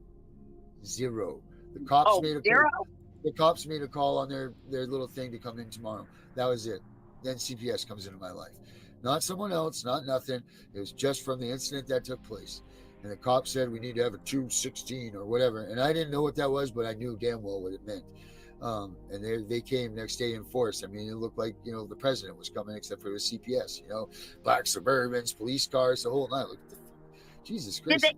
Did they have a removal order? No, not that day. You should have called me. Oh my God. You should have put me on that phone. If you go back and watch my very first videos, I told you they came from my daughter. Yeah. My daughter used to travel around the country for her job. So she didn't have a quote unquote stable place because she was traveling all the time. Right. So we'll just use this address. I mean, you lived here. So when the nurse who lied and I got her fired because I called the fraud department at the hospital. Anyway, they came that night to the hospital after I left.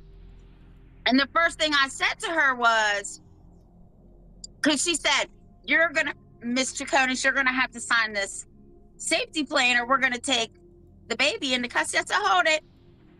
Aren't those voluntary? She said, yeah. And so she ignored me after she realized I was the mother of the daughter and the grandmother, right? So finally, I had enough of her shit. I looked at my daughter. I said, Sade, do you consent? She said, no. I said, tell this bitch you don't consent. Nice. So she said, I don't consent. And she kept on. And I said, you know what? Not only am I her mother and the grandmother of this child right here, but I'm also a parent advocate and I am now invoking their rights. You need to leave. So the doctor releases them, right? Doctor, fill out the paperwork. We leave. I tell my daughter, do not stop until you cross that state line and you get him something to eat after you cross the state line. Right. 10 minutes later, my husband's like looking at me and I'm like, are they here? He's like, yeah. I had just put my nightgown on. And I tell people this too. If they come to your front door, go out the back door or a side door. Don't ever go out where they are. So I had just had these French doors put into my garage on the side of my house. So I walk out and the cop's like, the CPS worker wants to talk to you. I'm like, okay. She was like, because they were looking for my daughter, but they got me. Right. I lost my shit. I told her, do you have a warrant? She said no. And you can hear my voice change, right? Because I'm almost going to die of hysterics. And I tell her, she has a 4th Amendment right to privacy. She's got the 5th Amendment right to shut the fuck up. And that's what she did. Yep. She has a 6th Amendment right to face her accuser. She has a 14th Amendment right to due process. That's that show I go on. Because, no. I said, well, you're not getting in my house. Yep, I said, and they didn't come to my house. Oh, yeah, they were here for 2.5 hours. They were in my name. They were in my customers' cars. They were doing all kinds of shit. So let me tell you what happened. The prosecutor has known me for 25 years because the job I used to have, he would prosecute all my cases. So we became friends. Mm-hmm. I took my video to him because that same night I did a Freedom of Information Act to the Sheriff's Department. I said, I want all police reports. I want all the body cam footage. I want everything. And he gave it to me. I took it to my prosecutor on my YouTube channel, who he watches. He watched it for 10 minutes. And he called the Sheriff's Department He said, you have the right to tell the police to get the fuck off your property if they don't have a warrant. That's right. The second they don't have a warrant, you look right at those cops, you say trespass these people right now. And do it. Don't let them intimidate you. That's the number one thing. You know how many people, I know I'm not worried about you, but you know how many people, the badges show up and all of a sudden they're scared to hell. You know what I mean? Like, because it's a scary thing, especially if you're already in trouble. Like you just conform to them, and now they're all militarized. They got the black on black cars and they're supposed to be, protect and serve my ass. So they're showing up, but they're not even supposed to be there with them to begin with. They have no role in this whatsoever, because let me tell you something. You get into a fight with your wife and the police show up and you're like, oh, we're arguing about, if it's you and your wife and you're arguing, yeah, they'll take someone out of the home. But if you're saying, oh, we're arguing about her, my daughter, what are we going to do? Whoa, that's civil. We don't handle this matter. But yet they're going to come up on my doorstep when CPS comes. That's civil too, dude. Like, so what are you doing here? Well, me and the sergeant, right? Because I had to remind these people, I am the daughter of a police officer. Okay? And he reminds me all the time that, Tiffany, those motherfuckers work for you, and you make sure you tell them that shit. Anyway. Your dad knows. Like, he comes back from, and I'm only saying this because I know that you're older than, whatever. So your dad was in a day that cops were cops and they were there to help you and to be there for you. And to, like if you got picked up drunk driving, I don't mean anything mad about this, meaning Mothers Against Drunk Drivers. I'm not saying that I agree with drunk driving, but they would say, look, dude, get in the back of my freaking car. Let's go home. Because they weren't going to ruin someone's life over an incident that just took place. Now you became habitual with it. Yeah, they busted your balls, but they were there to help you and have a sense of the community. That's what the cops were about. Now, you don't know who your cops are in your town. You don't know who they used to come, give you cards and things and, like show up at the playground and play basketball with you. And, you knew who the cops were in your community. It was like, they were like the extended of your parents, like it wasn't that you were afraid you were going to get in trouble. You didn't want to disappoint them because they were part of that community. Now it's just, they're just badges and guns they have no respect for you. So I have no respect for them. Like they just, it's a disgusting thing that the police have turned into. And I'm not saying all cops are that way, but just in a sense, why are you there with CPS? Why are you there? I'll tell you why. So me and the sergeant, after I told all of them that they needed a lesson in the Constitution because they were breaking all kinds of federal laws, the sergeant said, can I talk to you? I said, yeah, I'll talk to you. So I'll have to send you the videos. Anyway, I said, you're only here to protect her. He said, yes, that's true. Because, these situations can get out of control. And this is exactly what I said to him. I'm not going to put my hands on her. But what I didn't finish telling him was, because I know I can beat her ass in a courtroom. And I did. Good. That's good. So they're only there to intimidate you. Right, that's it. That's the only thing. You'll have to look this up, and everybody's state is different. But even in Virginia, if they have a removal order, they can still not enter your home without a search warrant. Really? Really? They can't even execute a search warrant in Virginia after dark. Right. It's supposed to be, it has to be hours of like community hours or whatever they say, like 9 to 5 type shit, or bankers hours or whatever. They're not even allowed to do that. And I think that that's a standard rule like throughout. But it's just crazy, and people need to stop being intimidated by them. Use them. You trespass them on your property, it's gonna be damn hard for them to be able to come back. So make sure you make that your move. Don't think that they're there. This is the other thing. Everybody just flapping their gums, just telling them, thinking that you're going to talk. Listen, first of all, you're not going to talk your way out of this to a CPS worker. All you're doing is burying yourself. You're digging yourself a bigger hole. They don't sit there and be like, oh, I was in recovery. Shut up. Yeah. Just shut up, because all you're doing is giving them what they need to go back and say that we need to further this investigation. Just shut your mouth.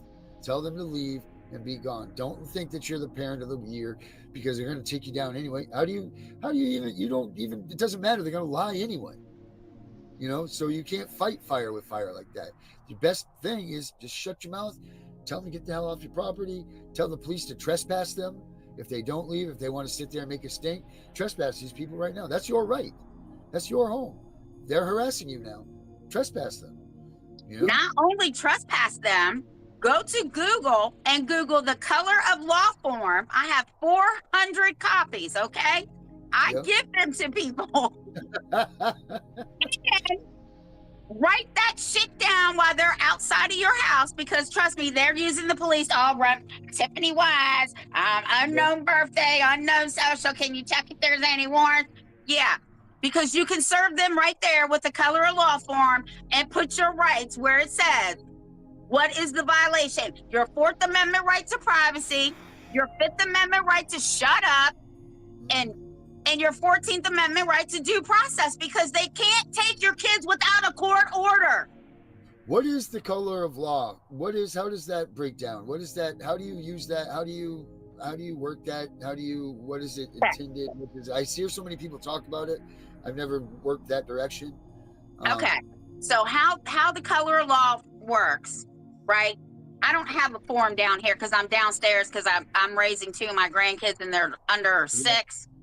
So anyway, every state judge, lawyer, prosecutor, anybody like that, they're state actors, okay? Even the Supreme Court will call them state actors.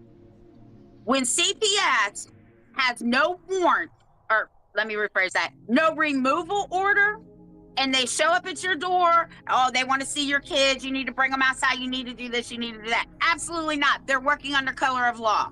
Okay? They do not have the authority to remove your child without a court order. Period. In the story. The United States Supreme Court has sent it. And it's in that stuff I'm going to send you. All right. Not only that, the police work under color of law when they're not there on a criminal matter. Okay? Because if you ever read the county sheriff's handbook. Yep, I got it. You got it? So you know that the sheriff's department is constitutional, not code actors, right? So the sheriff's department should never be there. Right, correct. But they were here on my property and they do not like me. They pick straws when they got to come see Miss Wise over here at 105 Ridge Road. Okay, you're laughing, but that's the God's honest truth. No, I believe. I believe.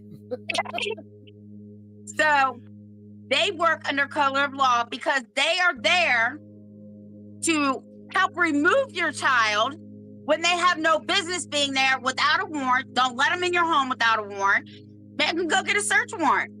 I don't care if they sit at the end of your driveway. Tell them to get the fuck off your property. You sit your ass at the bottom of the driveway in the road until they come back with a warrant. I marched 12 of them, 12 police officers off my property in my nightgown at night, and their cars lined all the way up and down the street so I couldn't see them. So when you serve a color of law form, it is a constitutional thing too, right? That's why you have to put the rights that they violated on there. They're on your property, it's private property. Once you tell them to leave, they are now in violation of your personal space. Okay. They want to keep questioning you. I used to tell my kids before they all hit adulthood, I don't care who talks to you. If I'm not there, one word is all you need to know. I even taught them how to spell it. Lawyer. Right. Yep. Okay. So they're in violation of your 5th Amendment because they want to keep on and keep on and keep on. And he's right. Just shut the fuck up because they're just fishing. Yep. Just fishing. Just like a prosecutor. Yep. Just waiting for you to fuck up and sell them the wrong thing. That's all they're doing. That's right. And you have a right to due process. And due process means you have the right to be heard in a courtroom before they take your children. Ex partes are unethical. That's when you serve them with color of law forms. All right. And what does that do as far as what is the... It puts them on notice. It's clear. It says right here, you are to cease and desist or I will sue you under 42 USC 1983. Which we all know the 1983 thing. That's what everybody's trying to pull into now. Did you see that TikTok lady on TikTok the other day that said, I had it on my show, that said that no one can get into the federal courts. It's never going to happen and all this because there's some family There's some family court act that makes it so that the federal courts can't hear these things, or they try to push you out. It's well, pretty, here's the thing. I don't care what anybody says. right. The courts, right? I am the biggest the biggest Bill of Rights person. I mean, my dad told you, my dad's a retired police officer. He's 77 years old, and he reminds me every day that how bright I am and how he taught me the Constitution, right? It is the right of the people to access the courts. I am now telling people, if CPS goes to your local courthouse, gets a removal order, you will automatically put in a notice to transfer that shit to federal court. Right. I tried to do that. Actually, my lawyer wouldn't allow it to happen because, of course, we know why. But if I know now what I knew then, this would be a whole different story. Because they will listen to you. They have to listen to the Constitution. And I also tell people, look, if because when you're playing in these kangaroo courts, they won't hear the Constitution. Well, break out your state Constitution and find out what replicates what you're looking for of your rights in your state's Constitution, and use that, because they have to listen to that, because that's what they're signed on for. Well, here, the way to get into federal court is you have to quote a violation. And I'm going to tell you what the violation is. The first violation is they went to court and did an ex parte on you, right? Which goes against your 14th Amendment clause, to be heard before they removed your child. Right. Then the cases that I'm going to send you, there's cases in there, but they don't want to hear those cases. The best way to get in the federal court is you have to have a constitutional claim. It was your Fourth Amendment right to privacy, and it's your 14th Amendment and your Fifth Amendment right to due process. That's how you get. And not only do you fight the claim for yourself, you can't technically fight for your child. You have to fight as next friend. So your child is like their own entity when you go to that, when you're brought to that. They're no longer a possession. They're an actual human being when you go there. And that's the other thing. They in these courts, they treat your child like it's a possession. So you have these people that are going after these other, like their roots are to go after them as that's your offspring, or that's your next, like all of these different terms. And again, like, what is working, what's not working, like where are they going? It's nonsense, that because you can see everything is put in black and white that this is wrong, and it's how do you fight this? Like how do you get in there and fight to win? And that's it. And I've always said that I've always been an advocate of get to the federal courts, because they have to listen to the constitutional arguments there. And people don't get that, I got a Constitution, I got a Bill of Rights, I got this, and I know you don't until you go there, and people don't understand that, even in these, they don't realize that these courts that we're dealing in aren't even real courts, that they're administrative level courts, that they don't exist in the real world. These are just, well, here's the thing.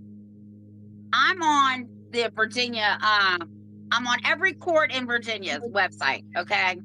Appellate courts, federal courts, whatever. I'm on all of them. So I go on there because I think they do it like every Monday. They release all these new things. Yep. So I've been looking at the ones with the Department of Social Services. And let me tell you what the number one reason parents are getting their rights terminated here. You're not going to believe this. Because at their very first hearing, they did not insert their parental rights. So it's funny you say that. Our lawyer had us, and I was ready to go balls to the walls. As soon as they took our kid, I was, I was faced into everything I could find. And I said, man, this is it. We got to go to this up here. They call it the 72-hour hearing or whatever. My lawyer says, he goes, we're going to waive this hearing. He says, because it's a hearsay hearing, and we don't want to have anything that's used in this down the road that could be said and blah, blah, blah. Worst mistake we ever made. Because that, number one, that was thrown in our face when we went to court for the TPR hearing. They said that we didn't even care enough to go to that first hearing, when we thought strategically we were doing some sort of, he knew what he was doing. He knew exactly what he was doing. He was just giving them the ball, just like you said. They didn't, we had no idea what that meant. We knew we were they didn't know that we were handing them. They got their first victory right there. They shored themselves up. And what other people don't realize is they need that first hearing so they can start getting their checks. Because because now a judge has officially signed off on something. They can start getting that money. So better believe it. The one thing that they will do is make that 72-hour hearing. If there's one thing that they're not going to lie about, they're going to be at that hearing, because that's the way they're getting their money. That case hearing, because they've already taken your kids without, legal authority to do so. There's no judges signing shit at this point, so they get no money. But once they go to that court hearing, the judge says, okay, boom, we're off and running. They get their funding. There comes their Title IV and all this shit. And it's the other thing I want to talk about is Title IV funding. That Title IV funding is set up the way that it should be. People don't realize that. They're not funding anything wrong. The people that are spending the money are doing it wrong. Title IV says reunify. It says the second that you change the TPR, you get no money. Well, here's what's funny. In the state of Maine, for a judge to order a GAL, two things have to happen. Either there has to be an adoption in the lineup, or the termination of parental rights has to be in existence. So how come in the state of Maine, the first thing they do when you go and get these things, they issue a GAL? That just tells you right there, they have no intentions of giving you your child back, ever. That's part of the state now. That's part of their budget. And that's the way I say it too. That their budget is based on, use it or lose it. So in each one of our states, I bet you look, there's a 4% increase across the boards every year. Adoption, all this stuff, 4%. Keep them coming. Maybe they drop a couple more out just so they don't keep the numbers cranked, but they're increasing the number of kids that they're taking every year. And with what they're doing, it should be decreasing. The amount of money that's being put into that system, they're supposed to help you. You got a drug problem, take care of you. They're supposed to make you a fit family, not take your kid away. Not put you into the outsource.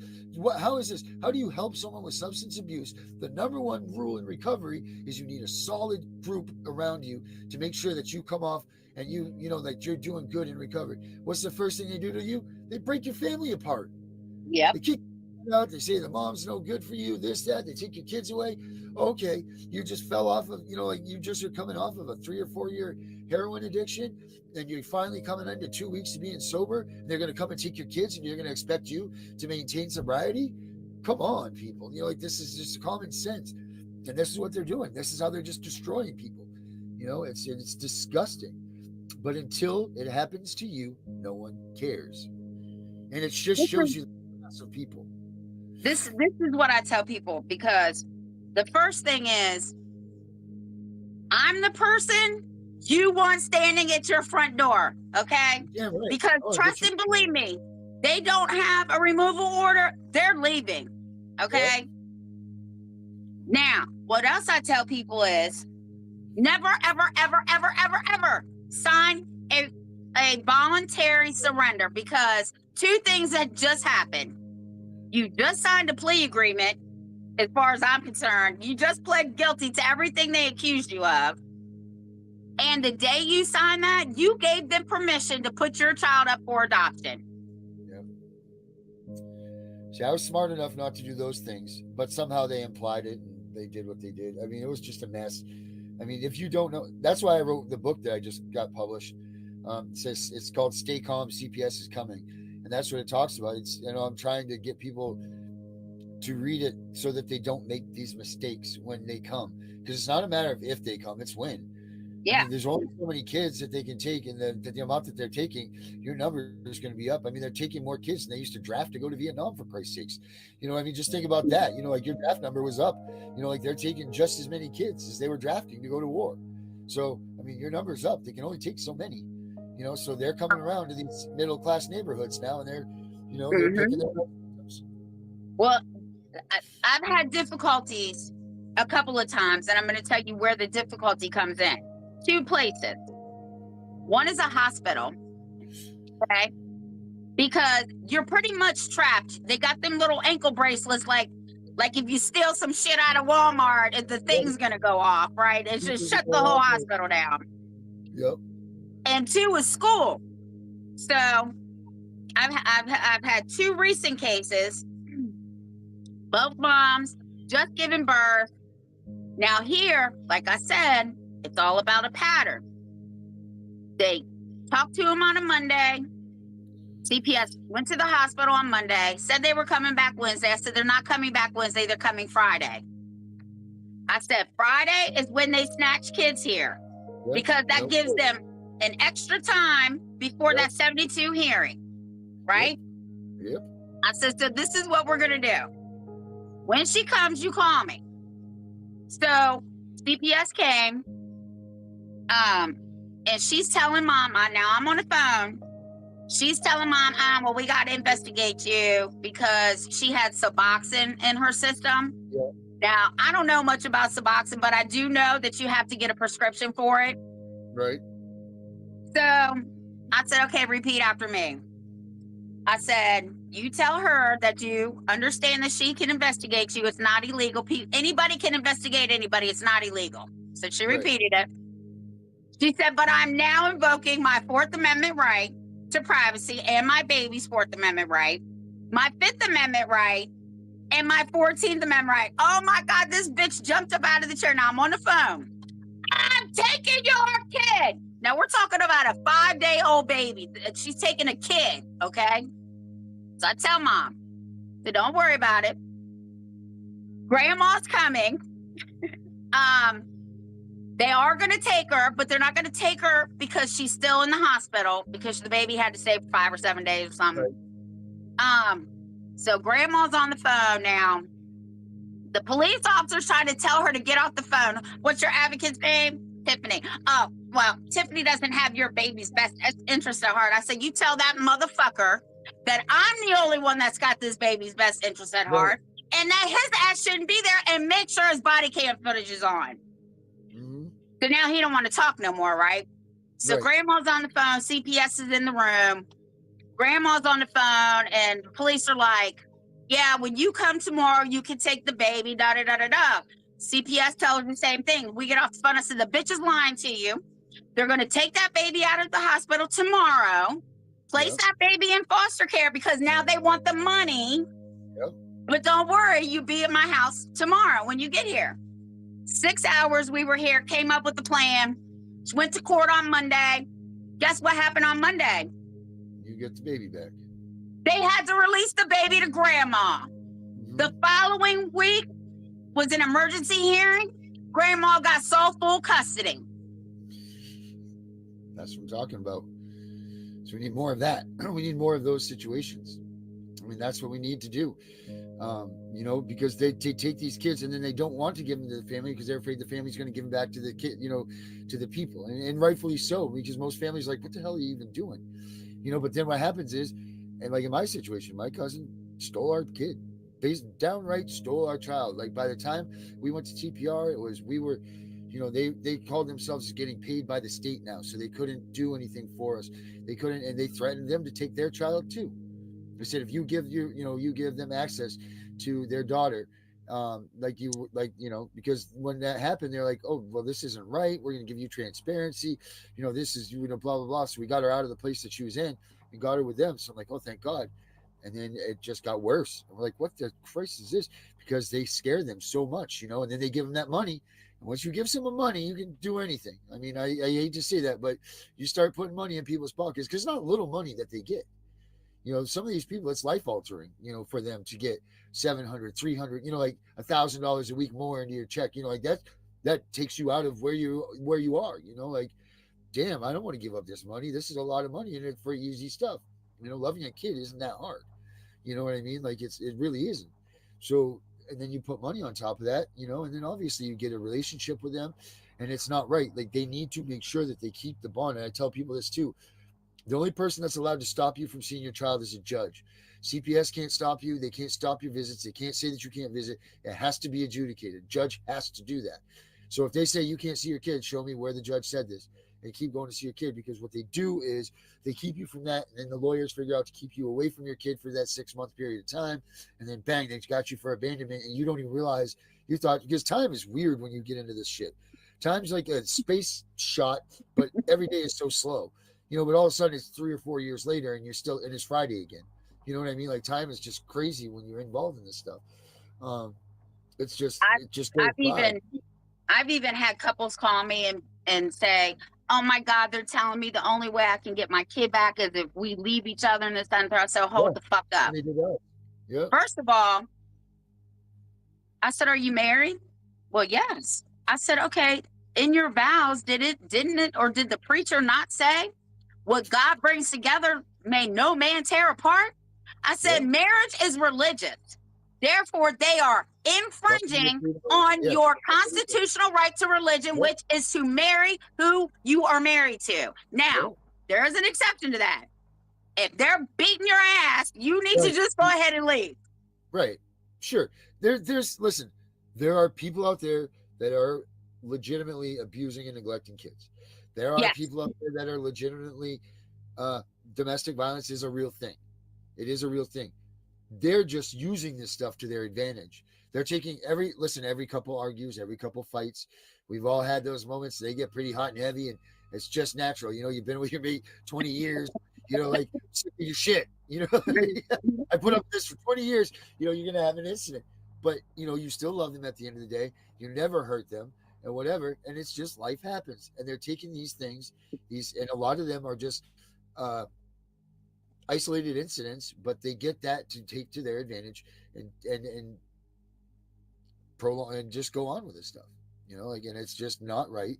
It's not fair. And the way how we have to do this is just get people to realize that when they come, shut up and don't tell them. Record. Even me as an advocate. Yeah. 30 years I've been doing this. I had video. I forgot all about my video cameras that I bought. The recording devices. You know what I mean? Like back in big VHS shit. So that I said, oh my God, Tiffany, how stupid can you be? You know the rule. I said, oh, wait a minute. These motherfuckers got body cam videos. Now I'll be able to hear everything. And that's what I did. Yep. So you FOIA those, right? Like you FOIA those and you can get that stuff. Right? Yep. So that's right, too. The FOIA is a very powerful thing. That was one of the best things the government ever gave us was that FOIA, because that did give us. I know that they're trying to crunch it now. They're trying to slow down the role of how you can obtain information in certain departments now, or all of a sudden they don't have FOIAs and things like that. But I mean, that was really a great tool. And the one thing that you said earlier too was about the pressing charges. I know somewhere at one point in time I did find that they couldn't terminate your parental rights unless they brought criminal charges ahead of you. And I wish I could find it again. I think it's in some of those cases that I'm sending you. Is it? Okay. Because it talks about drug abuse, and it literally says the only way a parent's rights can be terminated: sexual abuse, criminal abuse and neglect, and murder. Right. Yeah. See, I've read that same thing. And then it's funny how that stuff just goes away. You can't find it anymore. It's just gone. Like you just looked at it. And I don't know. Well, you better print it, because I'm telling you. That's what I'm saying. You got to print everything because the shit goes away. Yeah. It just vanishes. And it really does. And that's the truth. So if you see it, print it, man. The second you get it, take a screenshot, do whatever you got to do. Because believe it, when someone pulls that out and puts it to their attention, it's going to be gone. It's so important to do those things. And people don't understand that this is not an easy street thing, and this is not anything that you did, so this is like the one thing in this whole freaking world that you're gonna have to fight you're gonna have to fight for yourself and your freedoms at this point, and your child's.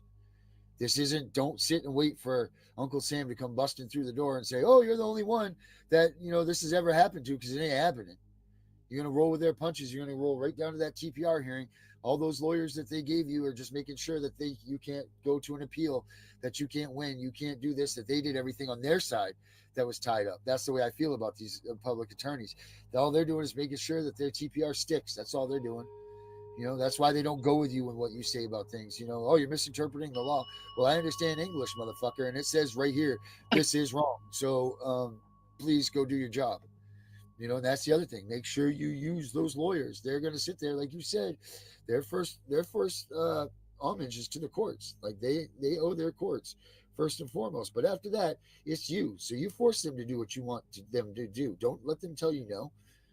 Don't let them be like, oh, you're this and I'm that. No, you want it done. Tell them to do it. They're getting paid. Do it. That's it. And if they don't do it, fire their ass. Right. Don't be afraid of that judge. This is your kid.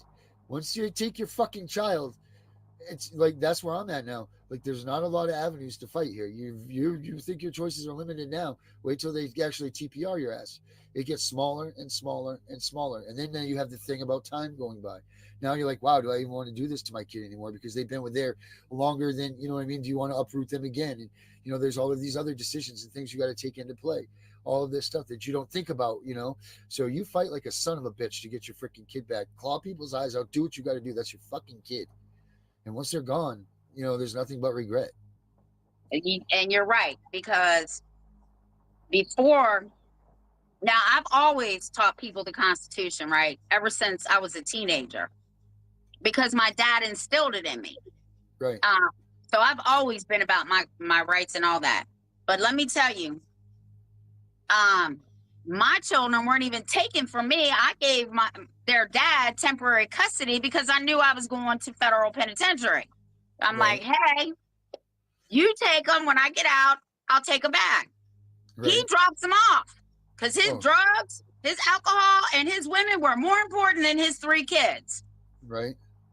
So what they did was, my oldest daughter and my son, who was the youngest of the 3, my daughter was sexually and physically abused in this foster home, and my son was physically abused. Now they're in their 30s. They're still traumatized. Right. Okay.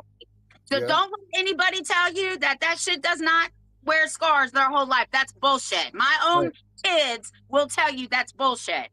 Yeah. Anyway, so when we get to court, they want to flip everything around on me, right? Oh, well, she bombed the federal building. She was the one dealing the drugs. She was the one that lost the kids. I told my lawyer, so, wait a minute. Yeah, the drug dealing, yeah, I did it. The arson of the federal building, yeah, I did it. But that other shit, they weren't taken from me. I signed temporary custody over to him. Right. So this is what they did. They backed me in a corner with my middle daughter, right? They targeted her because once it was found out that my oldest and my youngest were being physically and sexually abused, they put them back with their dad. Oh, I was so pissed. Right to the abuser. Right. Right to the abuser, right? This man beat me, was a drunk, crackhead, all kinds of shit. Anyway, and I'm sure they watch my show, so they know I ain't lying to them because they know about their dad. So this is what happened. I go to court. I'm fighting for her now because I can go get them from him because I can beat his ass in the courtroom. I'm not worried about them right now. I need to focus on this one. They backed me up in a corner because the judge did not like me. Because this is what I said to her. I said, you, and I pointed right at her, and everybody in this courtroom have no right to judge me. You are a judge. You are not God. Mm-hmm. She said, you know what? We're going to terminate your rights so you can either voluntarily surrender them or I'm going to strip them from you. So what do? I did it voluntarily because there was no way. It doesn't matter what judge I was at this point. They didn't like me because they kept bringing up my criminal record. And I bought a house and I was pregnant with my 4th one. Okay. Didn't matter. Right. So I voluntarily signed over my rights. Then CPS came to me after that and was like, well, you need to sign this paper right here stating that it's okay to go with their dad. This is what I did. I said, oh, yeah, sure, I'll sign that. Oh, you all are closing the case? Sure. 2 months later, I turned around, filed for custody, and got my other 2 back. Now, you tell me how I can raise 3, but I'm not good enough to raise the other one. And you're seeing a lot of that, too. You're seeing a lot of that. I just heard that. We had someone the other day that they did the same thing. They pinned her up. They gave her the 2 back, and then they kept the 1. Like, I mean, I guess you got to do it. Like you said, what are you going to do? Like it's a shitty situation to be in all the way around. I mean, and you don't know how you're going to react. You don't know what you're going to do until you put into it. I used to always say, yeah, let them try to come take my kid, and when it came time, I don't know, like you just fall short, I guess, like you don't know what you're going to do. You don't know. And you can't let anybody tell you because you don't know what you're going to do. And it sucks. And my lawyer even proved This social worker's whole testimony was impeached. Right. They They're not knew gonna she lied. Right. They abused. They got a lot of money from. They put a lot of money into you. They're not going to lose it all. They need to recuperate their things some way, one way or another. And And they got my middle daughter. Did your middle daughter come back now? Like, is she involved in your lives, or is she gone? Well, it's a kind of iffy situation because they lied to her. Okay. Right. But you can't undo a lie that's been told to you your whole life, and then you're hearing me and your siblings tell you the truth. Right. But you can't hear it because this other story is just so horrible. Right. And they just painted me out to be this horrible person, and her siblings were horrible. It was terrible. So she kind of talks to us, we don't push it. Right, but she doesn't necessarily believe, or that sucks. Right. And that's what they do. That's what they do. They sit there and mommy and daddy don't want you anymore. They didn't, they put this, and that's not right to do to a child either. That's just disgusting. They should all be in jail for child abuse and neglect themselves for doing what they do to kids, period. I mean, it's terrible. It's absolutely terrible. And how, I just don't understand. I don't understand how there's not more outrage, how everybody just is like a deaf ear, like it's just, how these Congress people aren't, or the Senate, the state Senate people, are all of these people, at least the local town government, seeing the pain that they're putting their people through. How are they not coming and standing up for these people and saying, no, we're not going to? Why? You know why? Because one of the things that I want changed here, and I think if I can help get it changed here, we might be able to get it changed everywhere else. I want the incentives to remove children out of the home. I want that gone. I want the incentives to keep the children in the home. That's in the bill that we just wrote. Yep, absolutely. The bonuses for the adoptions and stuff are taken out, and the bonuses are for keeping the kids in the house and reunification. That's when you get your bonuses, not for anything else. No more, because people say, well, how do you say that they're not getting paid to steal kids? Listen, they're getting paid to adopt children out. The only way you're adopting a children is to take a child. Yes, they are getting paid to steal a child. It's simple as that. It's just that simple. And these people don't want to believe it. They don't want to hear it, but that's the truth. That's it. I mean, you can't adopt a kid unless you took a kid. It's not like this is at the drop-off bank and, people are just dropping their kids off and then they're adopting them. They are going in looking for their clients.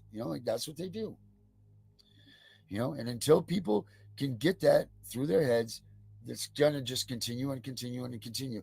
And as long as they're getting these bonus checks from the government that are paid for from the kids and all of that, it's just gonna keep going and going and going. But once middle class America starts getting affected, we'll see some difference, because now you're gonna start hitting people that have a voice, and that like they're big people in these different corporations, or they're up, their status is a little bit better than where they're drawing from right now. Like right now they're in the up and comers and the people trying to start their lives and things like that. And but they're going to run out of kids. They're going to run out of kids. We're not pushing them out as many as they were before. People aren't even reproducing like they used to be.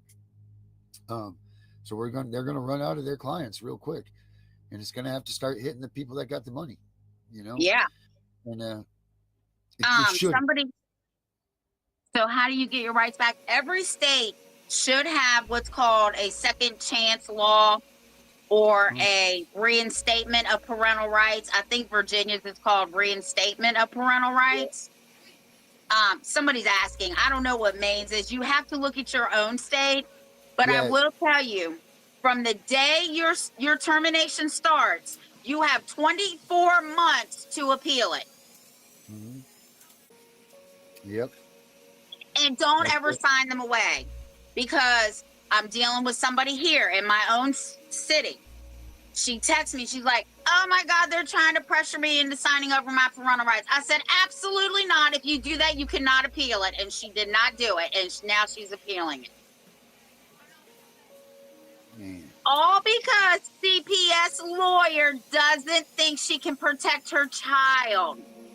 Yeah, it's crazy. Who the fuck are you? Right. You're God. They're 23 years old, 24 years old, fresh out of college, no kids in their life, never done anything. And they know that They're going to come and tell me that I'm on drugs, or you that you're on drugs.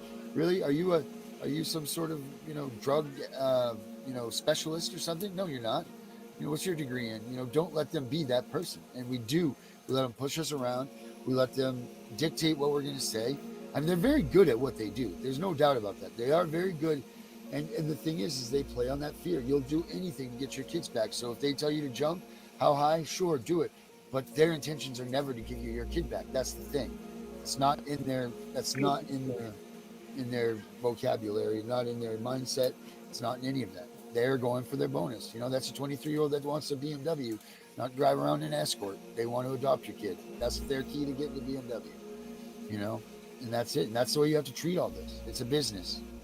I was featured in an article in Virginia because I work with a lawyer in Richmond, and she said, "Oh my God, Tiffany, will you please do this interview?" And I said, "Sure, I'll do it." So she used my very first words that I said to her. And my very first words were, "The system sets parents up to fail." That's a fact. I'll send you that article too. And everybody, all these people who I don't know who are involved in this system, they all agreed with me. Makes you so angry. It just boils your blood. Day in and day out I do this. Because we do my show 5 days a week, and I'm in this constantly, and it's so repetitive. Everybody's story is very similar. Everything is similar. The same mistakes are made, the same things, and it's just like boom, boom, boom, boom, boom, boom, boom, boom. And it's like, man, someone just listen to what we're fucking saying and change it for once. Stand up to them when they walk to your door. Don't let them in. Don't give them tea. Don't let them look through your house. Do what the fuck we're saying. We're saying this because we know what we're saying. I wish I had someone like me and you and this I wish that I would have looked it up too, because I would have been like, whoa, everything would have been different. Everything would have been different, but it wasn't. So now here I am, and I just hope, even if one person listens, then that's at least something. I don't care, whatever. If at least it's one person listens, good. They get to save themselves, and it's worth every bit of what we do. Because to have them gone, it's shit. It sucks. Every day. And I'm 54. This happened 30 some years ago. I still mourn my daughter. Yeah. Oh, I imagine. And it's got to be tough with the other ones, because all that is show you the void that you're missing. Exactly. Holidays and everything. It's a constant reminder. Everything is a reminder. You probably still have pictures and everything else of them up and around and everything, the things that I do. Just like if she's still here, you know what I mean? It's just like it's constant, and it sucks. It's hard, some days but you got to get up and you got to fight. You can't let them lay down and run you over. They can't let you push you back into your addictions. You can't let them push you back into the things that are going to make it less of you, because one day they are going to come back for you, and you need to, be able to save face, I guess. You shouldn't have to, but you're going to have to. You have to answer to them now. And that's the other thing. That's a sentence that you didn't ever ask for. That was never, up until that point, our daughter had never left us before. She was never with us. She thought Disney, we were down there for COVID. We were stuck there, and then we were the only ones there. And she had the whole resort to herself. So next time she goes to Disney, she'll be crushed. She thought that whole place was for her.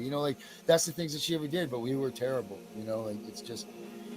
Yeah, it's just what they do to you, but you got to be able to get up and take the punches and fight back, because other people need you too. And I hate to put that burden on you, but there are people that aren't strong enough to fight that need you. So you got to stand up, and you got to pull your shit together. And whether it's do this stuff, whether it's getting a hold of whatever, as long as you're doing something to help someone else. And that's what's important.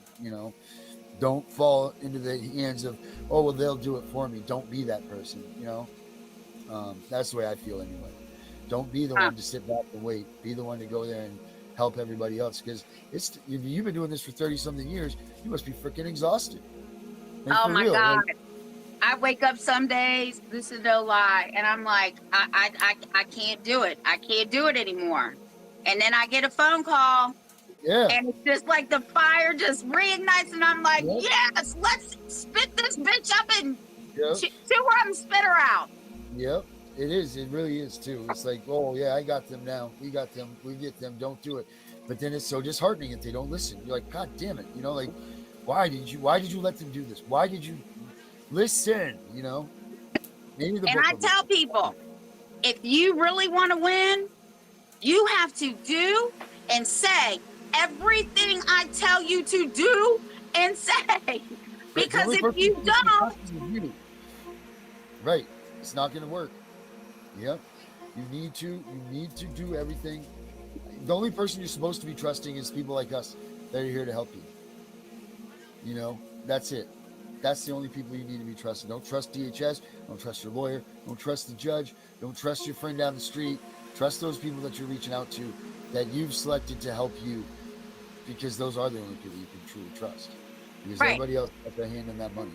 Yeah, everybody, right? And I see somebody that said that they were told that if the CPS worker wasn't allowed in the house, they were going to call the police. Let me tell you something. They brought the police with them here because they already knew it wasn't going down like they thought it was going down. You better bring the police with you, right. And you better have a warrant, because trust me, when I tell you that them motherfuckers are picking straws when they got to come to see Tiffany Wise, that is no joke. I believe you. I believe that 1,000%. I've watched you long enough to know that.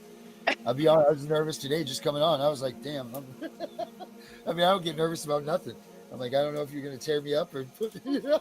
Oh, I remember I came home for lunch, just left, came back from work. I had all these goddamn tow stickers on my car. I called the sheriff's department.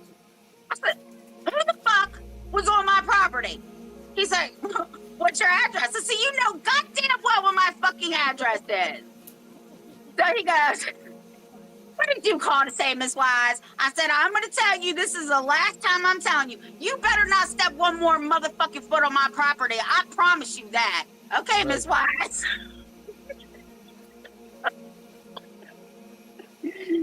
No. This is private property. You don't have a warrant to serve. You don't have a summons. You better not step on my property. Yeah, we got no trespassing signs all over the place. They stop at the end of the road. They walk up the driveway if they're coming on. You know, they don't even hide bring their cars. Yep. They hide their cars down the street and walk up the street. Yep. You know, recently they've been parking right outside of our driveway. And what's funny is Josie, the one that's on with me on Monday nights, the lady from Canada, they're now going after her father. I mean, this is a big deal what we do. People don't realize how dangerous it can be. Like, you know, how they put you at risk. Like, they want to shut people like us up. That's what they're trying to do. They don't want us talking. They don't want us. And, you know, I'm sure you've seen a hell of a lot more harassment than I have, but you get your share of it. And it's no joke. Well, let me tell you how I got them to leave me alone, besides my whole demeanor. Because I don't take shit off anybody. Not even a judge. I don't give a fuck who you are. We are all created equal, bitch. You might have a college degree, but that doesn't mean you're better than me. Right. I joined the NAACP. Oh, damn. There it is right there. Done. And guess what? I'm the legal redress chair. That is a great idea. I don't think I can do that, but can I be in the NAACP? Yes. Pay your little fee. Go on NAACP.org. Find your city and state. And if there's not one in your community, there's one in your surrounding, because we do three counties. Yeah. And join, and then just talk to the president and tell him you like to sit on one of the committees. That's a good idea. I got my little card. Yep, whip that baby right out. That's better than the AARP card, that's for sure. Yeah. And I'm actually going to court next week with my little card on, because I'm one of these people. See, they already don't like me. Right. Right. And I am so proud of that. I really am. I am just so proud of that. Because that tells me that you're fucking scared of me. Right. But I sure am, and I'm going to try and go sit in some of these little courtrooms with my little tag on. Yep. wear the little tag, make sure that they know who you are, make sure that they Oh, they that know you're who I watching. am. Right, I'm sure that they do, absolutely. But like that's just it. Once they get nervous, when you got them on blast, they definitely get nervous.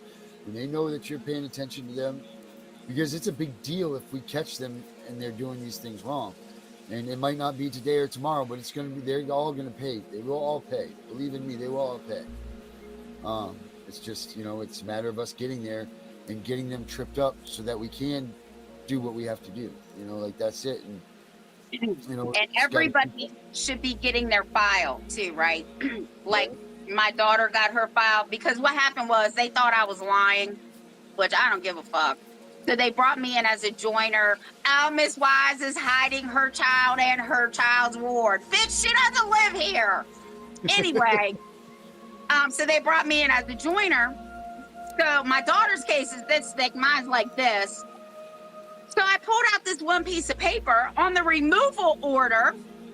They checked, yes, that they had my grandson in physical custody, right? I said, oh, and the date was for the year that hadn't even happened yet, okay? Right. That was the date. But anyway, so she's getting child support papers, right? They know she doesn't live here, but they send them here. Mm-hmm. So anyway, I can't tell you how I got into them, but I got into them. I photocopied them, I put them back in the mail, sent them to her lawyer. They wrote a fucking grant for my grandson 2 days before the case was dismissed because they claimed that he was in physical custody, so they got money. So now, the other part of my meeting with my delegate is Virginia Social Services, Frederick County Social Services, needs to tell Virginia what they did with that money because they never took that child out of my daughter's care. Oh, wow. Oh, yeah. Holy smokes. Wow. Yeah. And there's so much more of that going on. There's so much of that going on. So much. And I even told the delegate, I said, this new generation is talking about receipts, and my son had to explain that shit to me. Right? I said, and trust me, I have the receipts to back up everything I'm saying. Right. Yeah. That's crazy. So you need to pull your case. We recorded them. We have everything. This bitch called my daughter on the phone and said, you need to surrender your child tomorrow morning or else. Or else what, bitch? Or else what? Don't threaten my child because you got the right one. I'm that grandmother. Look, jail is kindergarten. I just said I was in the federal penitentiary. I was in Connecticut, Danbury, Connecticut. Yeah. Oh, okay. Jesus. Yeah. Don't come for mine unless you cross your T's and dot your I's because I'm that bitch. And that's what she said on the body cam video. Grandma won't let her talk. How old is she? Oh, she's about 30. Yeah, because my daughter knows I'd have slapped her teeth right out of her mouth if she even opened her mouth. Yeah. Terrible. I am so aggressive that I'm surprised these people haven't placed a protective order on me. For yourself, even. Yeah. Oh, man. Yeah, that's just... So where do we go from here? What do we do? What do we do? What can we do? Well, I would like to talk to some of your lawmakers.